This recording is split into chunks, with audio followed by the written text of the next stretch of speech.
No, I cannot sing it. No? No, what's her Yeah.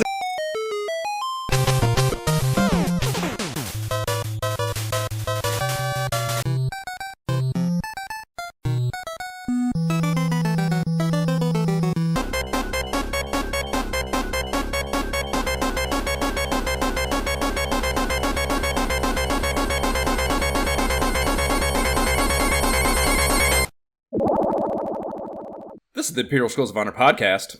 I'm Josh Folan. And I'm Jay Baxtron. And we are going to be bullshitting about the 400 years of console gaming as we revisit the periodicals that covered it again. Today, we are Go Ninja Go, in Ultra Konami's 1990 NES port of the all-timer arcade beat-em-up TMNT joint Teenage Mutant Ninja Turtles II, the arcade game. For our literature of antiquity, Nintendo Power 21 kicks off with an epic 16-banger that guides us all the way through Shredder and Krang at the end of the game. The link is in the show notes to that. And as is his birthright, for having made it rain on the Able Gamers Foundation to the tune of a hundo spot for the second time now, Sir Matt Gould has declared henceforth that this podcast episode shall be named Free Personal Pan Podcast, which it was in between that and another idea he had, and while I fucking hate puns, I do love alliteration. So, Free Personal Pan Podcast it is. And emulation disclosure, which is funny just to say out loud after the hour and a half fucking epic failure we just had with fucking Parsec. It's just unbelievable. I hate it so much. I hate it so much. We got to figure out whatever. I probably should own this cart, but I don't. So RetroArch on my PC, so I could stack some, or I thought, anyways, I could stack some retro achievement Chibos, is how I engage this baby. It is an arcade game, though, so I got out and deployed the old NES Advantage, and it's basically what this controller was designed for, you know? So it felt so good to play throughout, but I get it out, and I told you I was having troubles with this thing.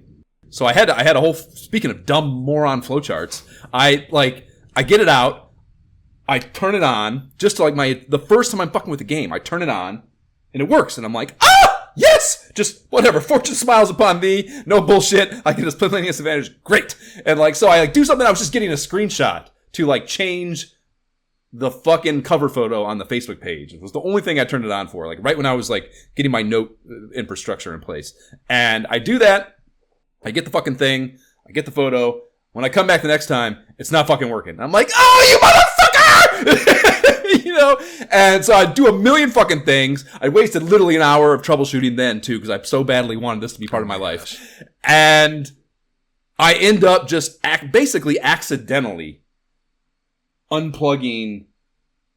It's not unplugging the adapter USB from my laptop. It's unplugging the controller, the NES plug, from the adapter female input and plugging it back in. If I did that, anytime it stopped working, if I did that, it would just reset it and it started working again. So just finding the dumbest weak link in the fucking apparatus is how I got to the bottom of fixing that part of my life. So as bad as the couch co-op thing went, at least I got that going for me on the technical troubleshooting front. Nice. Jay, how'd you play? Through the TMNT Cowabunga collection on Xbox, of course. So that was the only way to play, since that's where the entire collection of NES games is, or not NES games, but just all the games, Turtles games at this point, up to a certain point were released. So yeah, played through it actually with my son, so it was pretty great. Sounds great. Sounds better than our Coach Cop experience. Very smooth, Josh. No issues at all. Well, please rate and review the podcast if you're not too ashamed to be affiliated with a podcast that just simply cannot do it reliably on the couch co-op front. Be part of our inept IOSH movement. Give us validation on the podcast platform of choice in the form of a rate and review that you do listen to us on, and we'll read it here on the pod. Before we get rolling on this TMNT experience, though, Jay, what are you jamming on now? Only a couple games. Definitely still playing College Football 26. The Miami Redhawks are ranked 7th in the country right now. We got as high as 3rd, but we lost a fucking bullshit game. A bullshit game to that team up north by 2 points, where I totally left points on the board, dominated them statistically, definitely should have won the game. bullshit. Either way, I'm in a 3-way tie now at the top of the Big Ten with both Michigan and Ohio State. So I need one of those two to lose over the next 2 weeks to clear the tiebreaker. Either way, I'm going to the playoffs, like likely. As long as I can take care of business against Indiana this week, I'll be going to the playoffs. So it's fun. The funny thing I will say, so I had my last user game. I'm in a 20-person user dynasty with this. And, it's great. The hardest games are usually your ranked matchups and your user games, because obviously your users are going to be better than the freaking computer. And so, despite me being ranked, I was so bad at this in College Football 25. The fact that I'm now like 2 straight winning seasons guaranteed in 26, makes me feel good. But it's like, all right, I'm gearing up for a user. This person's in like tied for 3rd in the Big 12, but they beat Oklahoma recently. So think of them as like, all right, they're like really good. And I'm playing this dude. He's messaging me beforehand like, oh, don't beat me so bad. And I'm just like, oh, whatever, I'm lightweight concerned because like my halfback got injured in the Michigan game. Him and another like wide receiver got injured for the season. So I'm already like, fuck, like how's this going to go? I'm playing the game back and forth. I'm stopping him. Gutsy calls. I open it up in the 3rd quarter. I'm up like 35-17. And I just get this, like he pauses the game for a second. We're playing. I get this kind of thought like, maybe I should just look at the Discord chat. I look and he's like messaging me like, yo, my controller, like, can you pause it for a second? So I'm like, yo, like he's like messaged me over and over in the thing. So I like pause it and I'm like, yo, I was like pause it because I'm like, I'm locked in. Like I'm locked into the game. Like why would I be on my phone, And so apparently like supposedly his right thumbstick broke, and his batteries died, so he needed to like run down to the basement and get some new batteries. So I'm waiting there for like a couple minutes. I'm just like, okay. Does he have another thumbstick in the basement too? That's what I'm wondering. I'm like, okay, like I would assume you have another controller nearby, but whatever. A couple minutes later, he says thank you and unpauses. He's like, sorry, I had to go. Like, so I'm like, whatever. You got your shit fixed, whatever. And like, boom, bust another like touchdown on him, and he's just like, and I'm at this point, I just kind of leave the chat open, and like I see him say something like, "Oh, if you score again after this play, I might just be done. Like this is bullshit. I'm losing." I'm just ignoring it at this point because I'm like, I'm rolling, I'm feeling good, and I score again, and I just keep playing, and then like a couple seconds later, the game just ends, and I'm just like, "The fuck just happened?" And he rage quitted. And I guess he like conceded, and a message just popped up saying you concede. But that has only ever happened when I play a completely different mode in college football. It's never happened in a dynasty. So I was like, what does that mean? And so like, it means you were a bitch. Yeah. and you were a salty bitch. Yeah, and it shows like the game ended, but like my 4th quarter stats are like incomplete, even though the score is still like 41, right. 17, and so I'm looking at, so then I go look at the chat again, and like somebody else is just like, dude, quit with fucking 2 minutes left. Can we boot this guy, please? And some dude was like, fuck you, bitch. Like this back and forth, like, dude ended up like rage quitting. They ended up removing him from the league for that.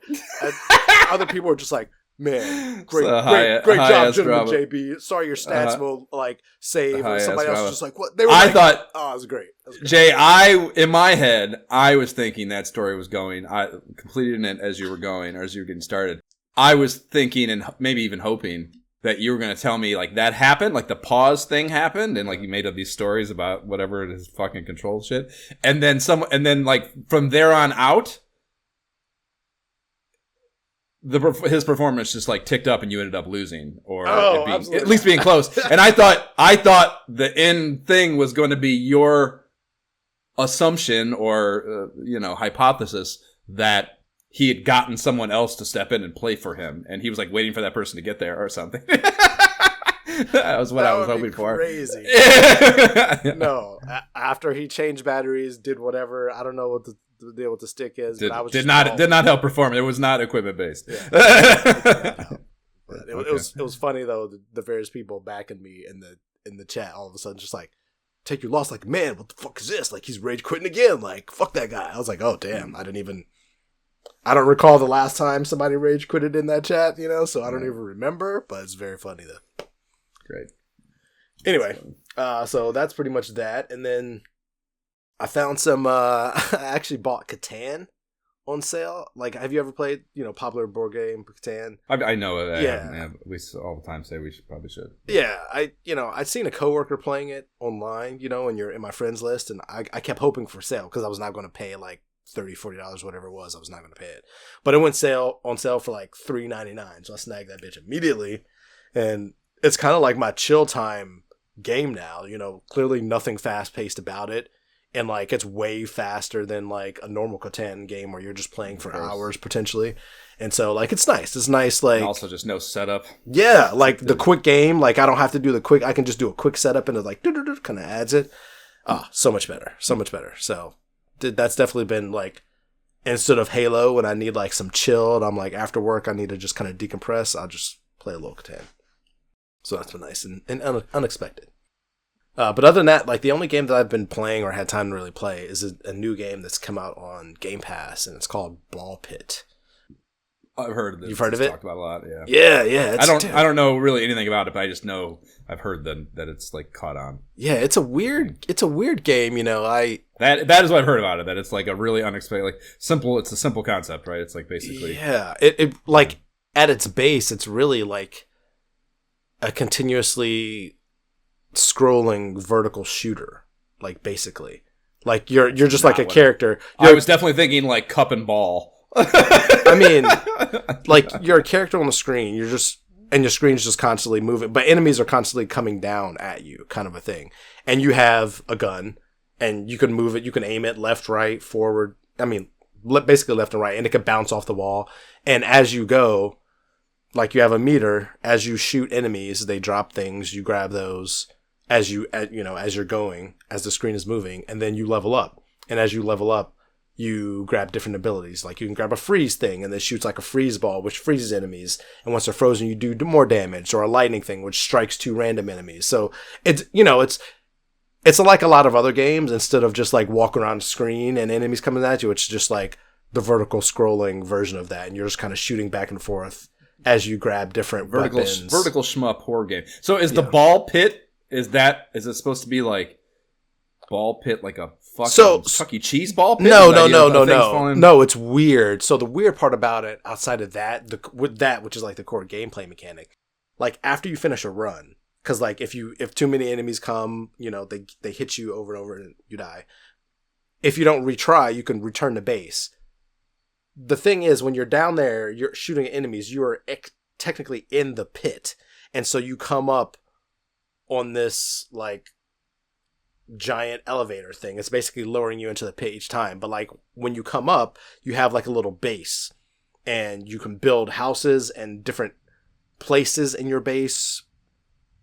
And there are like things you can harvest if you can build them and harvest. I don't even understand the point of all that kind of stuff yet.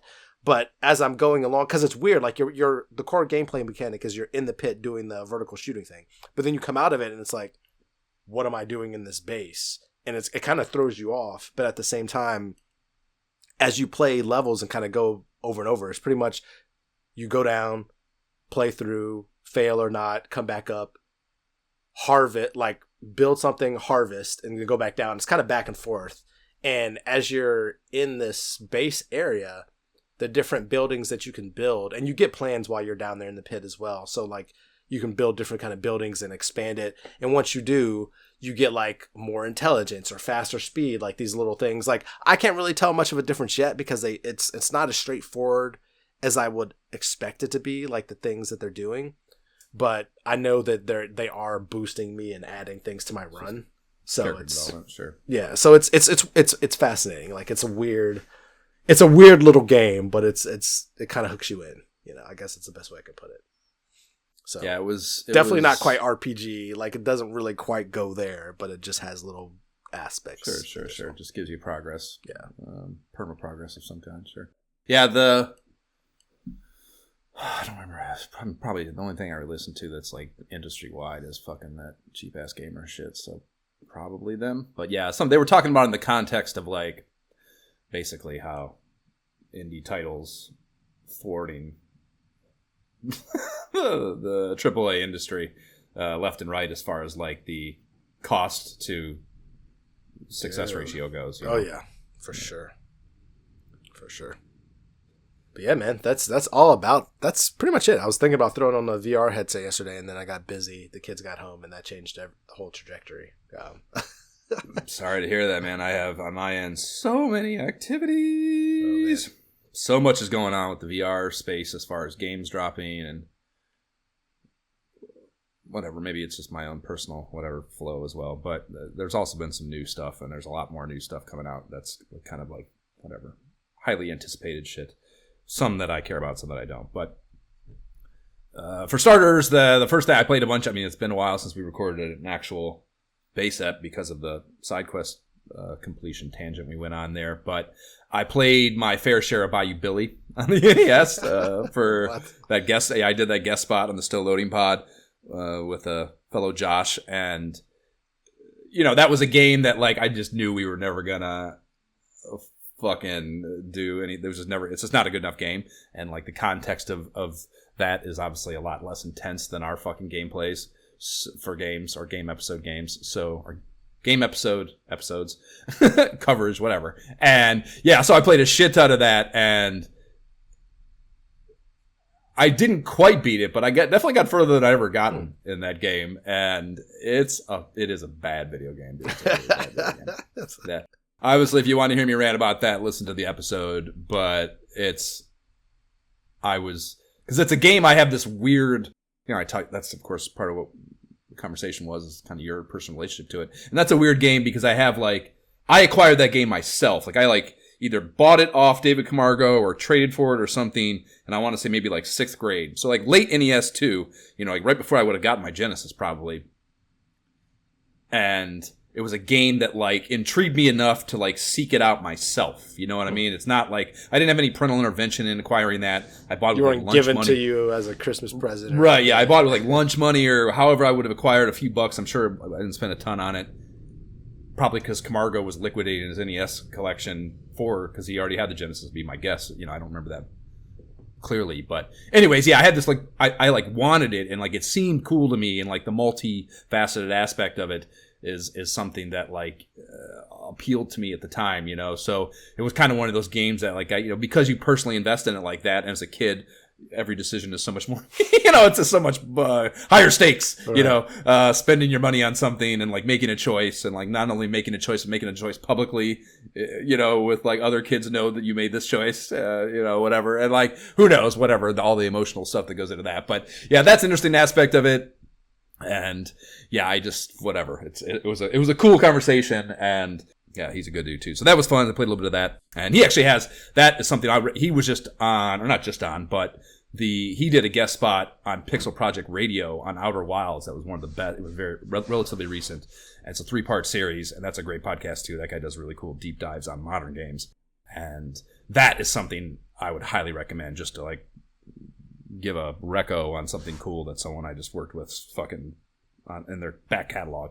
Like it was a brilliant conversation about Outer Wilds that if you've been listening to me at all and you've played the game all the way through, obviously don't go listen to it until you do that. But if you played that game and have like kind of that like constant emotional desire to find people intelligently analyzing the experience of it, like that conversation is one of the better ones I've heard. So go check that out. Interesting.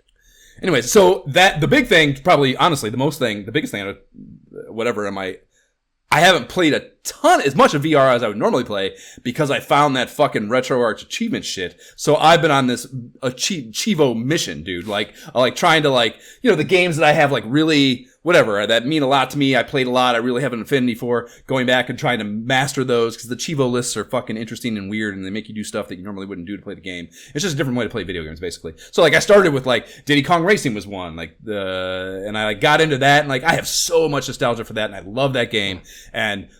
But I think part of it's playing on the Xbox controller sucks. I think it's not perfect. I don't think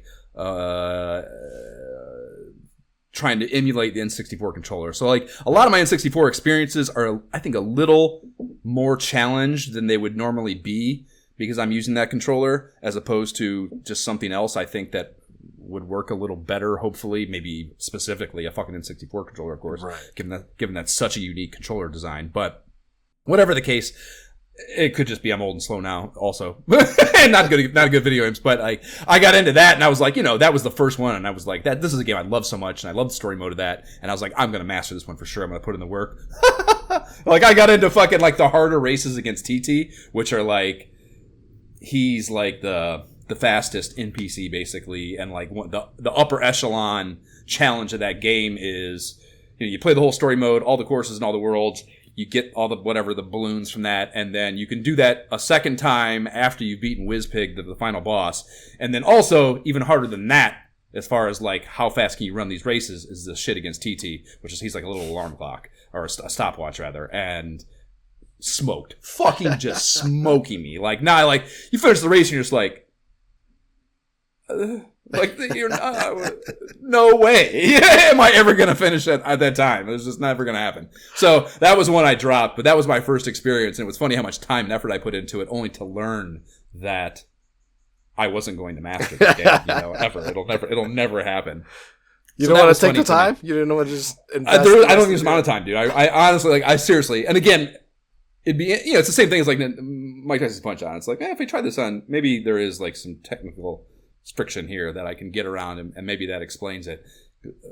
But I don't know. It seemed way off and very frustrating. I mean, that's racing games. It's so, there's so many moments.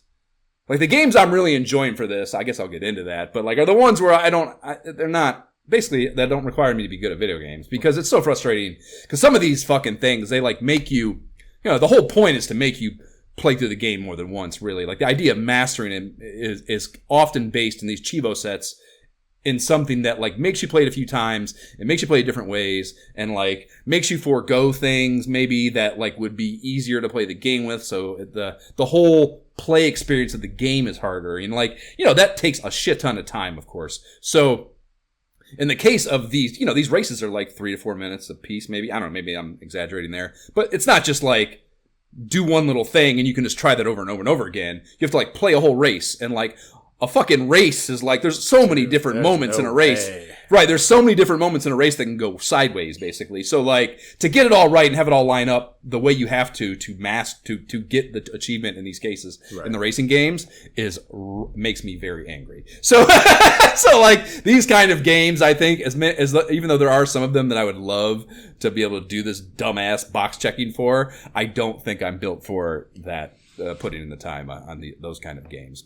Makes sense. Like, the next one I have is Mario 64, and that one's a lot more like, there's still some Chivos in that set. First of all, it's a Mario game, so there's just a billion of them, and like that's a game that's so big anyways. 120 stars just to begin with, and like the base level beating the game. So on top of that, it's like fucking, I think it's over 100 fucking achievements actually. And some of them are like, there's one in particular that like people are just like irate about in the forums. Like the fact that this is in like the base achievement set is like very upsetting for a lot of people. Really? It's kind of like, it's speedrunnery. It's like it requires this like really acrobatic, and like that's the thing too. That's so Mario 64 is so early in the Nintendo 64 whatever that they had not worked the camera shit out yet. The camera in that game is infuriating to deal with.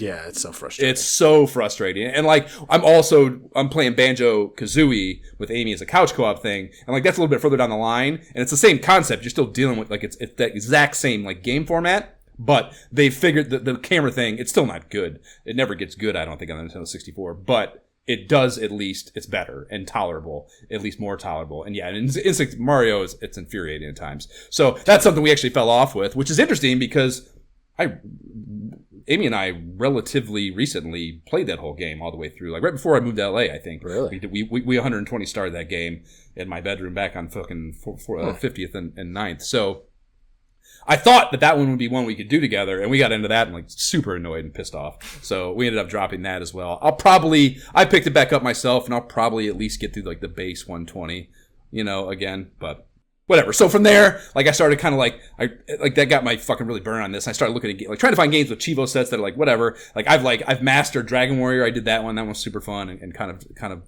reasonable, like maybe 25 achievements or something. So that was one I mastered. That was pretty good. Jungle Hunt and the 2600, which I hadn't played in forever. That is such a good game, and it's such a good port of that game too on the Atari 2600.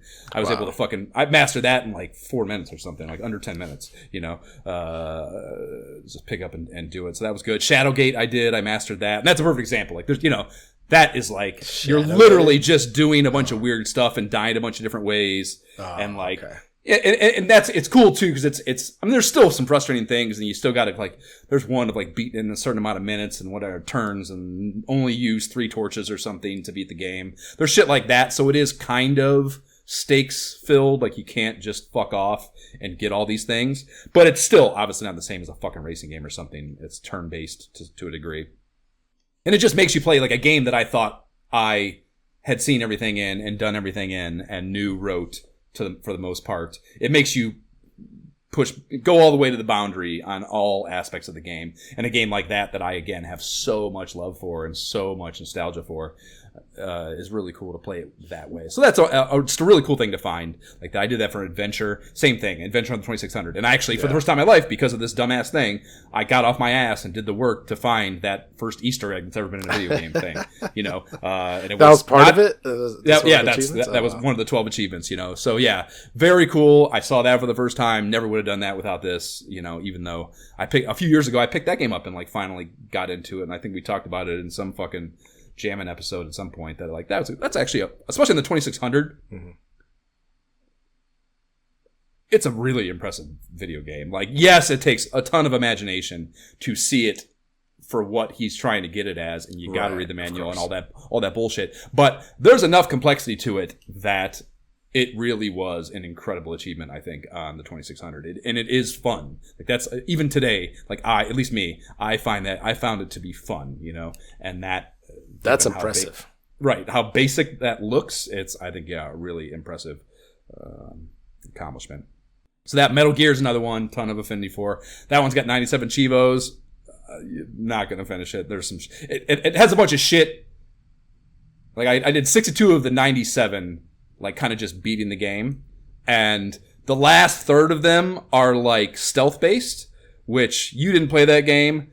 I don't but like that shit. It's supposed to, like, it's not, they don't, stealth has not worked out yet. It's cool. There's like, it was a really nice try on the NES to like incorporate, to make a stealth game, but it's not there yet. And like, basically they're all stealth based, like getting through sections of the game without aggroing any enemies. And it's just like, it just doesn't make any sense. Like it's speedrunning stuff basically again. That's kind of what it is. It's just, you got to like, just know the exact fucking place to stand that doesn't aggro this not completely nonsensical, rule set for aggroing this particular enemy. It's not like there's a line of sight you can see or. For sure. Yeah. It's annoying as fuck. And again, same thing. It's just too long of stretches of that. It's just not worth it, so. Whatever. So just doing a ton of that shit. Super Mario Land was another one I picked up because of that. Oh yeah, I saw your post. Yeah, right. So like I did. That's another one that has some goofy achievements. So we won't master it, but at least beat it in that context. So it's just cool. It just gives you incentives to pick up things and play games. One, play them at all that you don't think about maybe, and two, play them in a way that you maybe haven't ever played them, and that is a cool whatever impetus, that creates. So doing a ton of that shit. And honestly, it keeps me out of my VR headset more than it would be normal. And like kind of in the world, which is maybe its own thing, whatever. I just sit on my couch and fucking, play with the Xbox controller, link it to my TV and just stack Chivos, and it's fucking I can listen to podcasts, I can whatever. So it's something in the sun. On the actual VR front, still Skyriming a little bit here and there, but I'm definitely kind of falling off of it. That's a game I want to master for sure, and it's totally achievable to master it, Chivo wise, with this fucking infinite backlog website and just stacking my Chivos. So I'll eventually get there, but I have soured on it a little bit. I'm playing a lot more of Half-Life Alyx these days. I'm in the chapter 7 on that. That's such a good game, dude. I can't believe it's 5 years old. It's just such a good game. It feels so clean and so good and so perfect. It's such a good experience. Yeah, cannot recommend that enough if you're looking for VR shit to play. Arcane Age is a new one that came out. It's on both Quest and Steam. I'm, of course, playing on Steam VR. But, I mean, it's not by a AAA developer, but it feels like a AAA game. It's like I mean, it's a first-person kind of puzzle-based shooter-y kind of thing. It's very stock in, like, maybe the, I don't know, just the core look of it, you know? Yeah, mechanics. But it does have this climbing thing to it. You have these tools that are like climbing tools, and, you know, it's VR. So, like, climbing in VR is, I like almost fall over sometimes. It's like, it's so immersively real. Right. In its climbing mechanics that it's really impressive, I guess, is maybe the simple way to say it. Okay. So that is really cool. It also does a bunch of cool shit with, like, I'm not like guns, whatever, but it has like a lot of cool development aspects to the weapons and stuff, and kind of changing what those are. You have like a big rifle you pull over your shoulder, you got a side pistol, and then you got a sword, and you can also get a shield. So you have like a lot of battle, you know, you can, how you approach battle is very to your liking and how you want to do it. And the sword play and stuff is, so far anyways, maybe it'll get repetitive, but great. And like, you know, you can, it's all there. You're like using the shield and like fucking get that fucker to go kind of up and then cut his fucking legs out. And like, it's, you know, it feels good and varied in the, I guess sword play is probably what I'm enjoying most, the guns or whatever. But nice. Yeah, very impressive game. And I'd heard a bunch of that on it, and like I initially saw it, and yeah, it looks like a shooter, and I was like, nah. But I heard enough things about it that were like, this is fucking really good, try it out. That I don't know, maybe it's honestly like the sticker price, $30-$40 or something, not that bad, not AAA prices despite the feeling of it. So that's one. And the cool thing about that is, I don't know, whatever, cool, but you got to play it standing up. There is a seated option. It must be insane to play it that way because it's so. Why? It's so, yeah, it just, I don't know. It must, I don't even, I can't imagine how it implements. It can't be pleasant, and you gotta be capable of fucking hitting your hands on stuff or something, because it's just way too involved, I think, to be doing sitting down. But I'd been saying that how I needed something to get me off my ass and off that couch in VR again. Because Skyrim had got me like, and Half-Life Alyx also, you can play sitting down. Every now and again, I'll have to stand up and I got a stationary fucking boundary. So when I have to stand up, if I stand up on the couch, I kind of get out of the boundary a little bit. So like I've started yes. I get myself up on my couch and I'm standing on my couch. You know, fucking doing shit on my couch, just to like look in a cabinet or something, you know, to get to pick up some bullshit that I couldn't see. So, it's funny what VR will make you do, like in actuality, just to play the shit if you're trying to be lazy. But anyways, yeah, that got me off my ass and like up playing games. So that had been the thing with the Forest I mentioned. I had downloaded the Forest VR. That's the one where you crash land on the fucking an island and the cannibals are running around. You got it's got really cool building mechanics. I played it on PS4 years ago. Really fucking fun game, and I was excited to try it in VR, but sitting down, it didn't work. No. Like it supposedly you can play it that way, but like there's like you gotta like open these things like suitcases and like whenever you gotta like go, you actually like gotta do shit in that game. You gotta like, you know, use your fucking little survival axe and like open things and like kill a spider on the ground, or like there's just a lot of shit you gotta do that's like has verticality to it, and you can't do that sitting down either. So I'd been wondering if playing it standing up would be better, and sure enough, it fucking was. And so I just within the last few days, I started fucking with that again, and I didn't beat it long ago because I got to a point that was just like, I don't know, it's terrifying to go down to the caves and deal with the cannibals. And maybe now I'll be able to talk like whatever, just get over that. Don't be scared, Josh. Don't be scared. Don't be scared. So. Yeah, that's all the gaming stuff, which I guess was maybe not as long as I thought it could have been. But the last thing's X-Men Quest. Yeah. It's getting pretty good, dude. Extinction Agenda, by far the best storyline so far, by a country mile. So good. It brings X Factor back, and I could see how it was laying the groundwork for getting the band back together, and the creation of the blue and gold teams, and Havoc taking over X Factor. Like I could see those building blocks happening in those issues, and you know, basically how my era of X-Men came to be. So that was exciting. That had fucking Wolverine and Jean Grey making out. What the fuck? I didn't know that ever happened. That's fucking wild. You did? Oh, yeah. I didn't know that actually happened. That is fucking nuts. Because like fucking Cyclops is like He's not right over there, but he's in the story. It's like, fucking, oh my God. I was like, holy shit. I can't believe they did that. That is wild to me. It's down. Like, they get down. It's such, they make that relationship out to be just so on a pedestal, Like, it's just so star-crossed and devoted lovers. The idea that it just blew my fucking mind. It just blew my mind. There's so much. Yeah, that's definitely not. Yeah.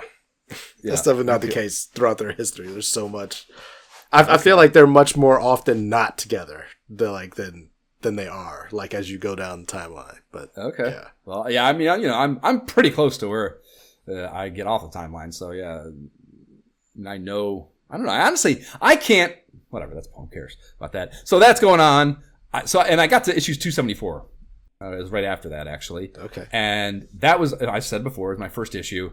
And I never knew, I'm sure I read the issue, but it must not have internalized, or I didn't grasp what it meant, maybe because I didn't have the previous 273 issues behind me to understand where they were at with Magneto and whatever. But, that's where Magneto comes back, basically. And it's where he's on the cover with Nick Fury, and they're in the Savage Land dealing with some shit, and it's where he comes back into the fold and kind of is the ramp up. It's the beginning of the ramp up for everything that I know in that around issue 300 era, and it just blew my mind that I'd always had that was my first issue, and I'd never known how seminal, pivotal, it was. yeah. I never knew that, and that was so cool to realize as I was reading that issue. It was immediately apparent to me. I was like, holy fuck, this is huge what's happening here. And that had never fucking occurred to me at all. So it was just really cool and fun to connect those dots and see that happening. Yeah, man. I got through that, and I've just started the Muir Island saga, which maybe issue 278 or something like that. So I don't know where that's going yet exactly. They're it's a little bit, it almost seems to me like a step back from where the Extinction Agenda shit was. The Shadow King is there. I don't even know what that is. I've never heard that before in my life. Oh, you haven't? Okay. Yeah. Okay. So but there is shit I can see Professor Axe working his way back. They just saved his ass from that. He was mind controlled or something, and they saved him. And they're he in this issue, there was a one panel where he gave a direct order to the whole group, and they didn't it wasn't they tried to draw attention to that happening, but I saw him do that, and I was that's it was kind of dickheady, which I've said before. I can't believe how dickheady he's been to date. So I don't know, does that persist? Does it stay that way? Do I just have a complete misconception of what his character is like because of the cartoon, where he's maybe less of a dickhead or something? But whatever. He gives us very direct and out of place. I guess maybe that's it. Is he's not in power yet. Storm is still the leader. He hasn't been around. They just saved his ass. And he gives this order to the whole group. And it was just who the fuck are you? I was offended. I was who the fuck are you? Who do you think you are? Who the fuck do you think you are to be giving orders right now? Shut the fuck up. Dude, shut the fuck up. You can't even, shut up. Is what I wanted someone to say to him. It was funny, I guess, just that I had that emotional of a response to it. But it was very notable to me that he gave an order. And I don't know, I'm sure that's the breadcrumbs for him. That's definitely a Charles Xavier thing. Being in charge, so that was kind of interesting. So yeah, that's where it's at. And I just got to be so close to working our way up to the fucking Fatal Attractions and all that. And oh man, that's cool. But it's gotten better. I've been bitching a lot lately about where that's been, and kind of just it seemed like it was going to get good and get cool and start working towards that, and just whatever. It was a one step forward, two steps back is kind of how it felt. Which honestly, this Muir fucking Island stuff kind of seems like that. But I'm early, so I'll reserve the right to be wrong about that. But so close. So close. So close. Okay, let's talk TMNT 2.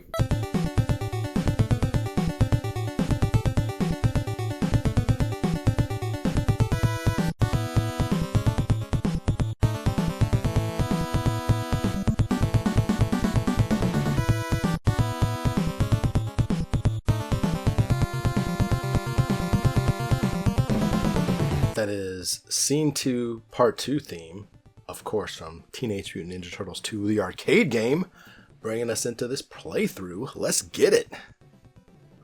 Konami copywriters and for a known commodity, in this case, no less. So you know they're going to come correct with the synopsis. I hope so.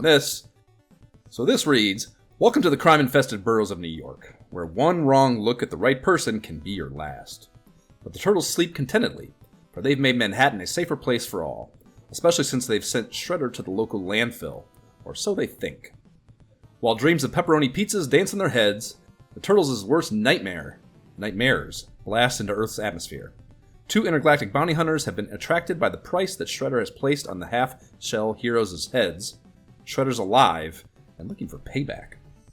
Although the Turtles tossed Shredder into the metal jaws of a garbage truck, his titanium battle helmet protected his maniacal mind from being mauled. Speaking of alliteration. Right. Upon awakening on a sea-bound garbage ship, Shredder vowed vengeance. And this, I was reading this and I was like, I need to whatever. Yeah. Where's this in the canon exactly? And yeah, this is picking up on the canon from the first TMNT live-action flick, not the first NES game, or the cartoon, or OG comic storylines. Yep. And a fun fact that I did not know, because I've yet to read the comics at all, is that Shredder dies in the very first issue of the comic by way of being blown up by his own grenade in midair after he and it are knocked off a building by Donatello. So, 1, that's yet another example of why Donatello is the dopest turtle. And 2, yeah, I just didn't know any of that canon-wise. And it's just interesting maybe that... I don't know. I mean, I guess, so Judith Hoag, who is the woman who played, or the actor who played April in the film, she's on the cabinet key art, like the arcade cabinet key art. So, like, I mean, I guess it's not that insane that is where they're, whatever, they kind of are like aligning this as a marketing tool for that and yada, yada, yada. Oh, it all makes sense. Because, like, I remember when this came out, like, if I remember correctly, it came out on the heels of the movie, of the film. Just like that. Okay. Yeah, so you naturally were like in the arcade playing that, excited, and so Go like see the flick. Okay. Yeah, so they were like reading this was like, okay, they're tying it in. I see what they're trying to do here, because it didn't really make sense otherwise. To your point, it was almost like I remember thinking we're all just going to collectively forget about the first game. Like it was cool that it was there, that we had a Turtles game, but for many reasons that we've already discussed, it is not canon. Yeah, exactly. I mean, the one caveat to that, and I think I've come up with a justification, but on the cabinet art, it is not the live action version of the Turtles depicted. It's like this oil paint illustration style, and like that is maybe / probably because they knew those turtle suits in the film were like one of the weakest parts about the Turtles movie. Oh yeah, and you're talking about the box art. See that? Well, the cabinet art where the on the actual arcade cabinet. Gotcha. Also on the box art for this too, for sure. But whatever the case. Anyways, back to the synopsis. After floating back to land on a pile of non-biodegradable styrofoam cups, which that's such a nice touch, Shredder began training a new breed of foot soldier, one that is better trained in the lethal art of Taekwondo, and one that will make the ultimate sacrifice to defend his leader.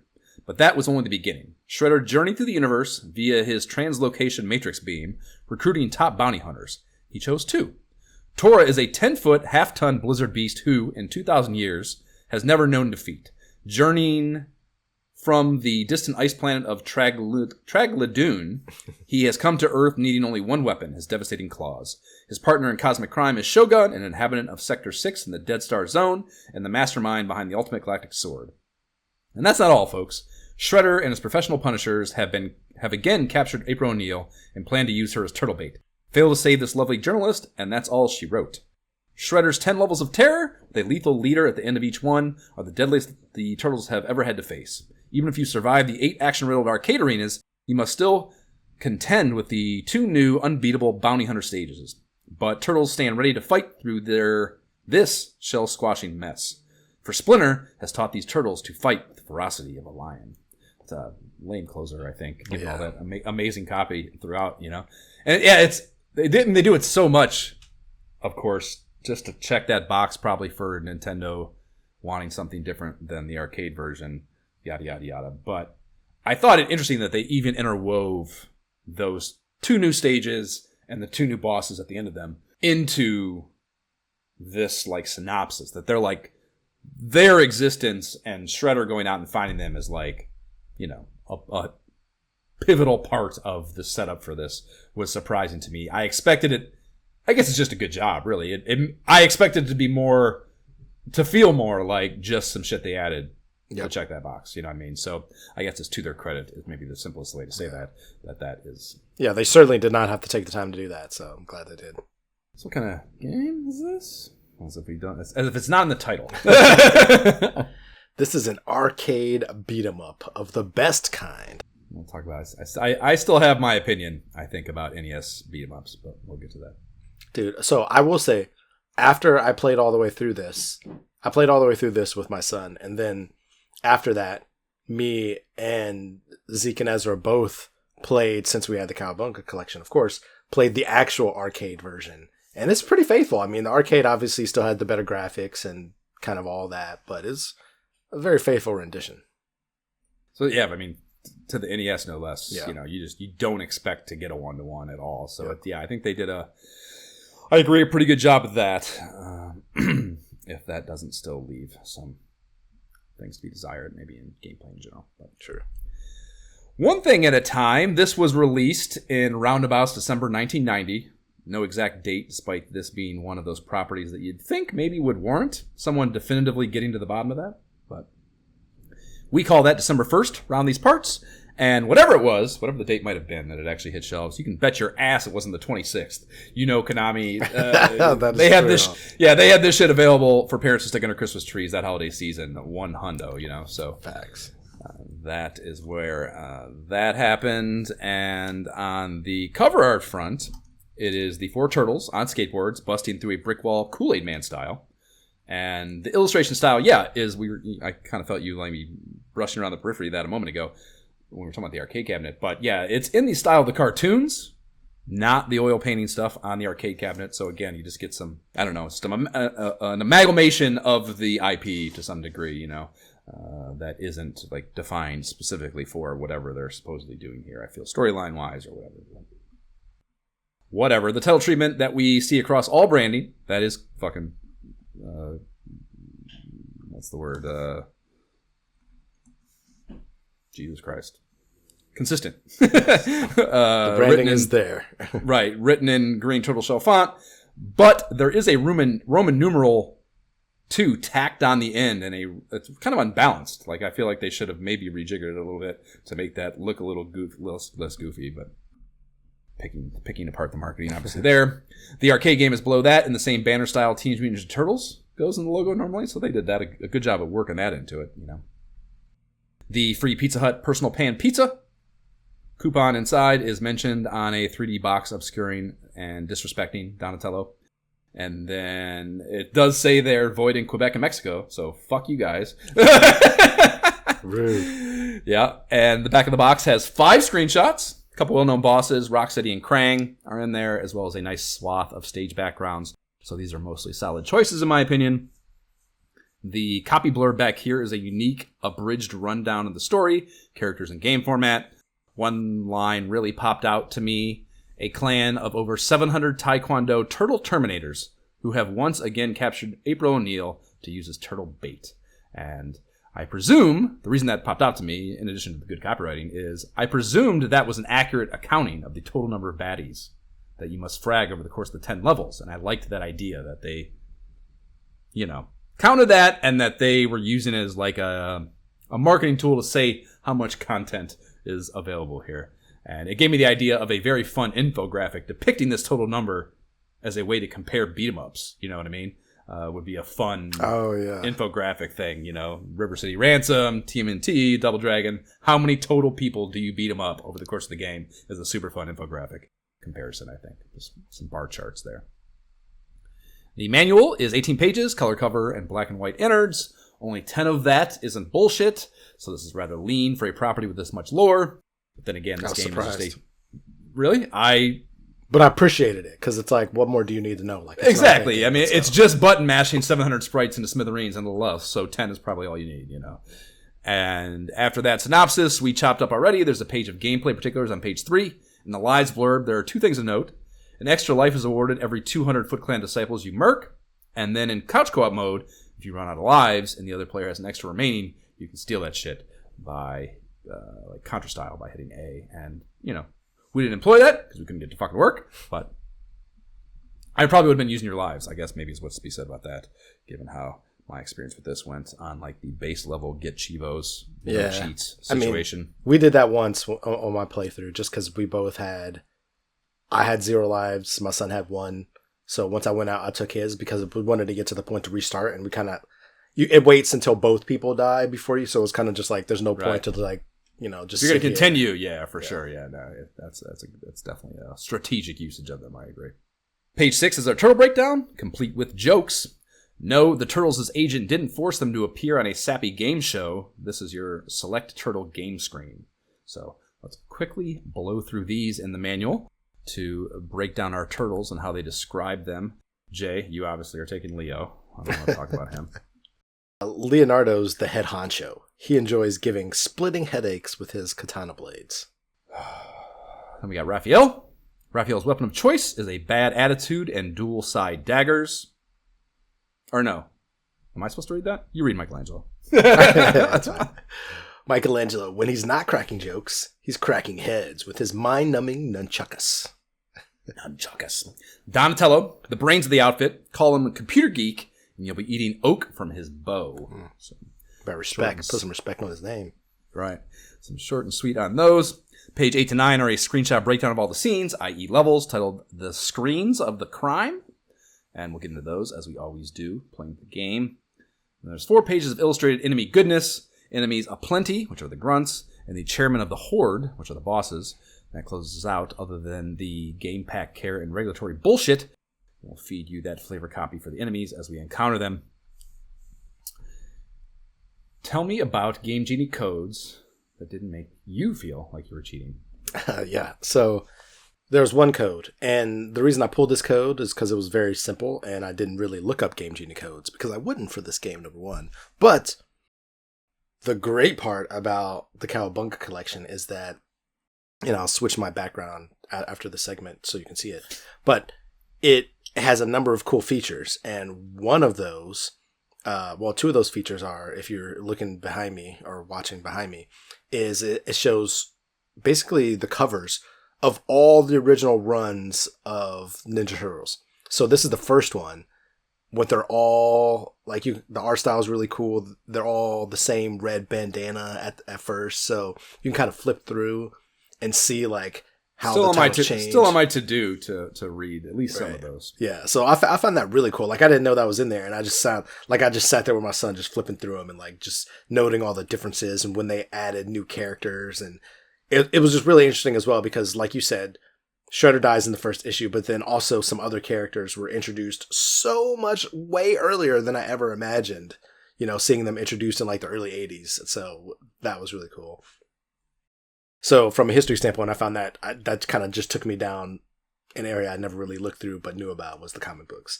In addition to that, on the Game Genie code side, also within the menu, there's a strategy guide.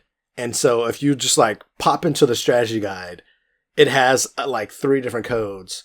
And one of them, the main one that is usable that I would use for this segment, is a 10 lives code.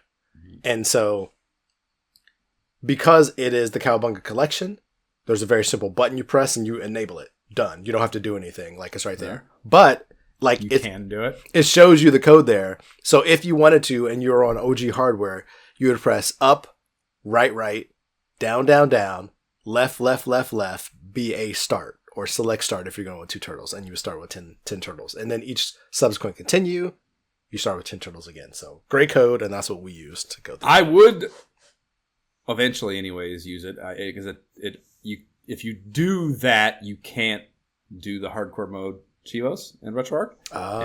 It considers that the same as a game. It's cool to me just that it can detect that, or that they do detect that in your, I don't know, just to keep it honest, of course. But anyways, I did use it, and it's not easy to get it in. No, I tried it multiple times. I was so frustrated. It took me a few, 2 or 3 maybe, but I was able to do it. But yeah, it was not cake, which that's how, Contra's that way. That's not a unique thing to this game, but it was funny to me that it took me a few tries. It wasn't just bang, bang, bang. Yeah. The fun thing about that too, though, I will say, I really appreciated these quality of life improvements. The fact that you select it and it was like 10 lives mode. But they also had a God mode option where you basically become immune to most damage and can defeat most enemies with a single hit. We did not enable that because that to me will clearly feel like cheating. But it was kind of just interesting kind of going through just level a tool select. just to see the story. And yeah. So, cool options. Copy that. I'm sure there's a Game Genie code that does that probably. Invincibility or something. Okay. Lunchroom Tabletip Eavesdrops. We spoke about it at length in the last game up, or last mag up rather. But we have, yes, all those codes. The Cowabunga Correction, the 10 lives code, the stage select, and then the one that does both of them at the same time. Yep, exactly. So those are all options that are in issues 22, 23, and 24 from Agent 234, just the one agent. Weird. And yeah, that's that. There's, of course, the feature as well that we will use as a literature and tick throughout this. I didn't get around to it, but I kind of had a decent idea, I think, for an economic analysis that just didn't happen. But which I have the image behind me right now. When you get into April's apartment, it was just amazing thought to me. Like, what is that laptop or what is that desktop computer on her desk there in her burning library or study or office or whatever this is in her apartment? Like it's, clearly, I mean, obviously this game is from 1990. So it's and it's just like, she's probably not a gamer. And so the keyboard is huge too. So right? Yeah, exactly. Like it's probably it looks kind of Apple IIe in that regard. That it's like the keyboard built into the unit. So yeah, I just would love to know what that was and to have hypothesized about it and then valuing it out and doing our normal, bringing it forward and bringing it back cost-wise would have been a fun economic analysis that maybe we can just live out in our imaginations here without me having done the work. Not that anyone wants to hear my fucking spreadsheet analyses anyways, probably.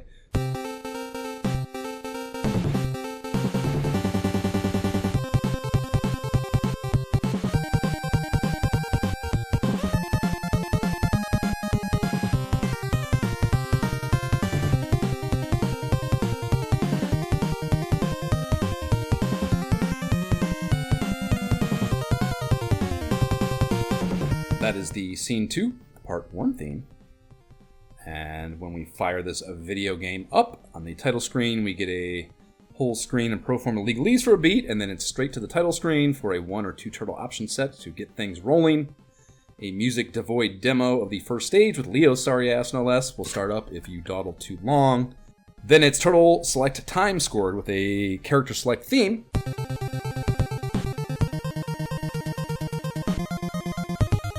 Each one of them are depicted with their ninja option of choice being brandished, and the background is color-coded to their mask. Our literature of antiquity states that there is no attack power difference between the four, so they are functionally the same, and we are just picking based on vibes, basically, here. Oh yeah, who's your favorite? I'm going Leo every time. Except, this time I actually switched up because I always choose Leo whenever we play a Ninja Turtle game, because I have a ton of them, clearly. I have them all. But this time I actually went Donatello just for the extra reach. Okay. Yeah, it says that that's the case. I kind of think that's total bullshit. I've always understood that to be the case, though. Like, if it's not true, then that's just some lore we've always believed. Because I've always understood that to be the case. It looks the fucking same to me. I can't imagine it's actually everything else is the same. Why would they just give this one guy a slightly? I mean, because of the weapon, of course, but I just can't see them taking the time to do that. I just can't. I just cannot come to terms with that idea. But maybe it's literally just the sprite like base, and it was just like, well, every turtle has the same sprite base, but because his bow is like a little bit longer, they had to make the sprite box longer. I don't know. I'm just throwing it out there. Maybe that would explain why I had such difficulty and took so much damage. Because I did play as Donatello. Yeah. So it's worth noting, seeing as you can in that first TMNT NES game, that you cannot change turtles at all during the game. And I dislike that, but I do understand that there's like a gameplay balance necessity to not be able to do that, as far as like, changing to another turtle where you have more life would have changed a lot of stuff. So Yep. I get it, but the Turtles inherently, to me, I want to be able to do that playing a Turtles game. Exactly. Just one of those things that they would change for later games. You're like, just one little thing would help me out. A short cutscene follows your selection. The Ninja Turtle-rific Scene 1 intro theme carrying us through.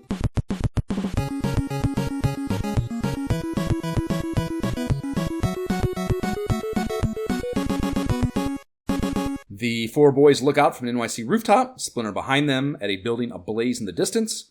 Leo yells fire, Don chimes in with a hang on April, and they leap off one at a time in quick succession. When we cut to another rooftop, they each land skillfully, except Mike, who goes down onto his ass before quickly following behind the other guys through a doorway. Then a black card, white text reads, Scene 1, fire! We gotta get April out. Fade to black, game start. We come up playing the game here. Controls are super cake. We get 8 directional movement around the play space with the D-pad. A jumps, B attacks. Hitting both A and B together does a power attack where your turtle does a half jump straight up in the air and swings the weapon horizontally out in front of them. This attack is great. I lean on it heavily. Yes. You can one-shot multiple enemies at a time if you time it right, which is not terribly hard to do, but the game definitely punishes you when you don't, almost certainly. So whatever. That's probably a good thing, just to keep you from spamming it as even more than you probably already do, or I definitely already do. Yep. Hitting B while jumping initiates your trusty NES beat-em-up spam tool, the jump kick. And one thing not covered in the manual, but is in the Nintendo Power feature, is that when you get held from behind by an enemy, you are to hit left, right, in rapid succession to break free. So it's just like to break a grapple. And can we just agree for a second, Josh? That is the fucking worst thing that can happen in this game, is being grabbed from behind by the fucking purple foot soldiers. They are by far the worst of all the foot soldiers. Of all the cool, colored, weaponed soldiers in this game, I might hate those blue dagger fuckers more, but I hear you.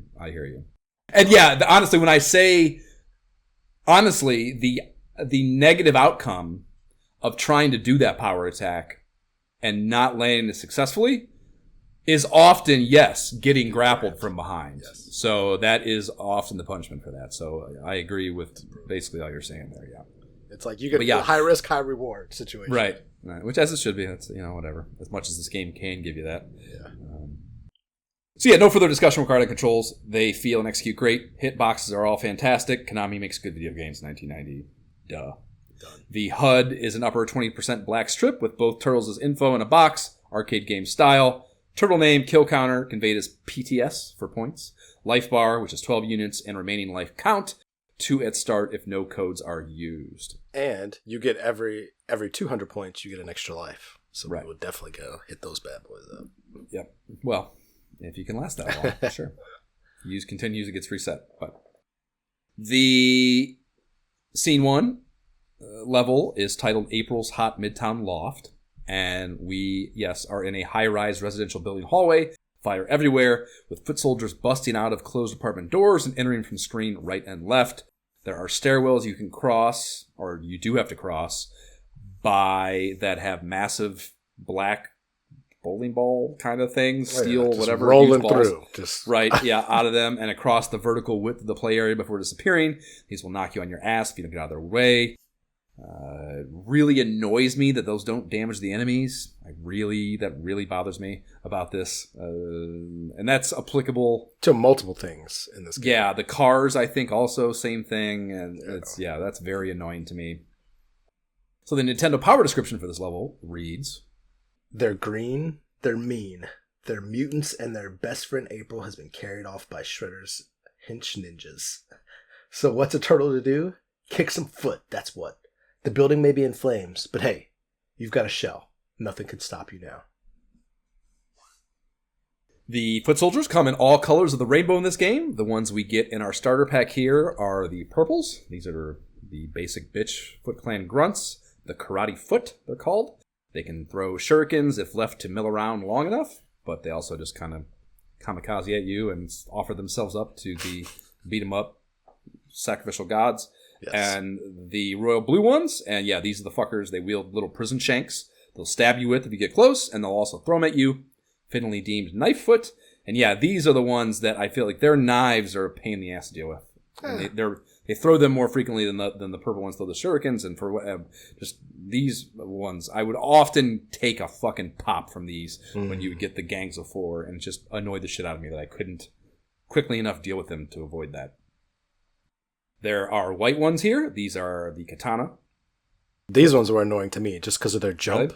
Because they jump over you, and they have it. If you time it wrong, like that knife will just get you if you try to jump at the same time. Like it often doesn't work in your favor. Right. Yeah. So. They have the adventure of like down thrust. Yes. Is what I think of it as. Right. So all of them have 4 HP, and as far as how the HP maths out, 2 units are drained per basic attack. So 2 hits to kill these. Your power whack maths out to 4 damage. As I said, it one-shots these things and a lot of other shit too. So it's, of course, advantageous because you knock them down, they get up, and you have to hit them again otherwise. Which is, of course, more work. You want to minimize your work here in these video games. The Nintendo Power feature gives you enemy counts at each step of the way on the screenshot maps. And I think it's cool that there are numbers for both the 1 and 2 players. The uptick for the latter. That's very cool. It usually falls in like it varies, of course, but it usually falls between like 30 and 60% of an uptick per group of enemies. It's surprising that it's not a 50% thing. Like I kind of would have thought they would have just like thrown an extra at you, but like they actually give you some benefit from having 2 players versus 1, which is something that we all knew. At least I understood as a kid. It was like it's always better to have 2 players in a game like this, and this maths out like and shows you that. Right.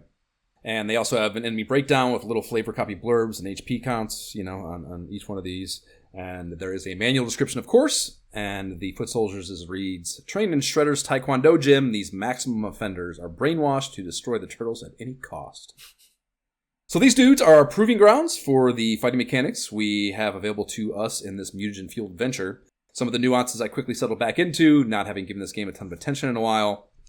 It's interesting to me how much leeway is given to the hit detection vertically in the game. This is always the thing I say with these about, right, is how you're just kind of trying to get onto their vertical axis. Just enough. Right, on a different, either above or below them, and then you step down or up and start hitting them, And this kind of nerfs that tactic a little bit, for better or worse, probably. It's not just, this is applicable to the enemy's sprites as well, I guess, maybe is the most important point about this, And that's interesting. I think that I feel like it's an acknowledgement of this, in gameplay of games like it by Konami and the development team. And that it's cool, I think, that they, whatever. If that is the impetus for it, I think it's cool that they, like, kind of, read in the fucking room and, like, how can we try to make this better on the NES? Because this is a very limited genre on the NES. I still maintain that, but they at least try to address the biggest problem with it, probably, in the monotony of a game like this. As I already mentioned, you're still rewarded, though, for spamming jump kick in this game. No question. But I mean, it's not even, I don't even consider it spamming jump kick, because like with this, like you're jump kicking. However, at least for me, you have so much freedom in that jump that like I'm regularly just jumping and then like aiming as I'm coming down, like, because some characters, especially if you're a machine gun foot, like I'm coming down at the lowest possible spot so that you're not going to I agree. I agree. There is more variance to it, and you have more control over it. And like, I mean, I certainly would find myself, bosses in particular, but yes, even some, like you said, the machine gun foot, they shoot at that angle, and you don't want, I get that. Right, so like, angle. You'll like, you can start going forward, move it back a little, and that's too much, and you have enough time to like really. I was very acrobatic practice while you're in the air at all times. For sure. Yeah, no, it's by far the most developed in that regard. Your control over and trying to add variance to what is a very repetitive game loop. So I agree. True. But it still is, that is what you're doing. Jump kicking almost nonstop. It's either that or that power attack, one or the other. And honestly, like, I wish, and maybe a better player does and can, but it didn't seem to me, I guess maybe having being a more seasoned veteran of this game, I'd be curious what your thoughts on this are even. The feasibility and inclination to bounce between those two things often, do you just jump kick, or do you alternate? Can you read and react? Can you read and react and use the two in a strategic manner? Okay. I feel like you have to, because there are certain enemies that, like, yes, you can still do your jump kick and try to angle it and try different angles, different times to land on them, but sometimes they're just going to smack you out of the air. So with some of those, you would just have to try to line up and get a power attack in. And I honestly didn't rely on the power attacks until like later in the game. Like, I would use them like here and there, but I would mostly jump kick, and if I needed an extra hit, I would just do a regular attack in between.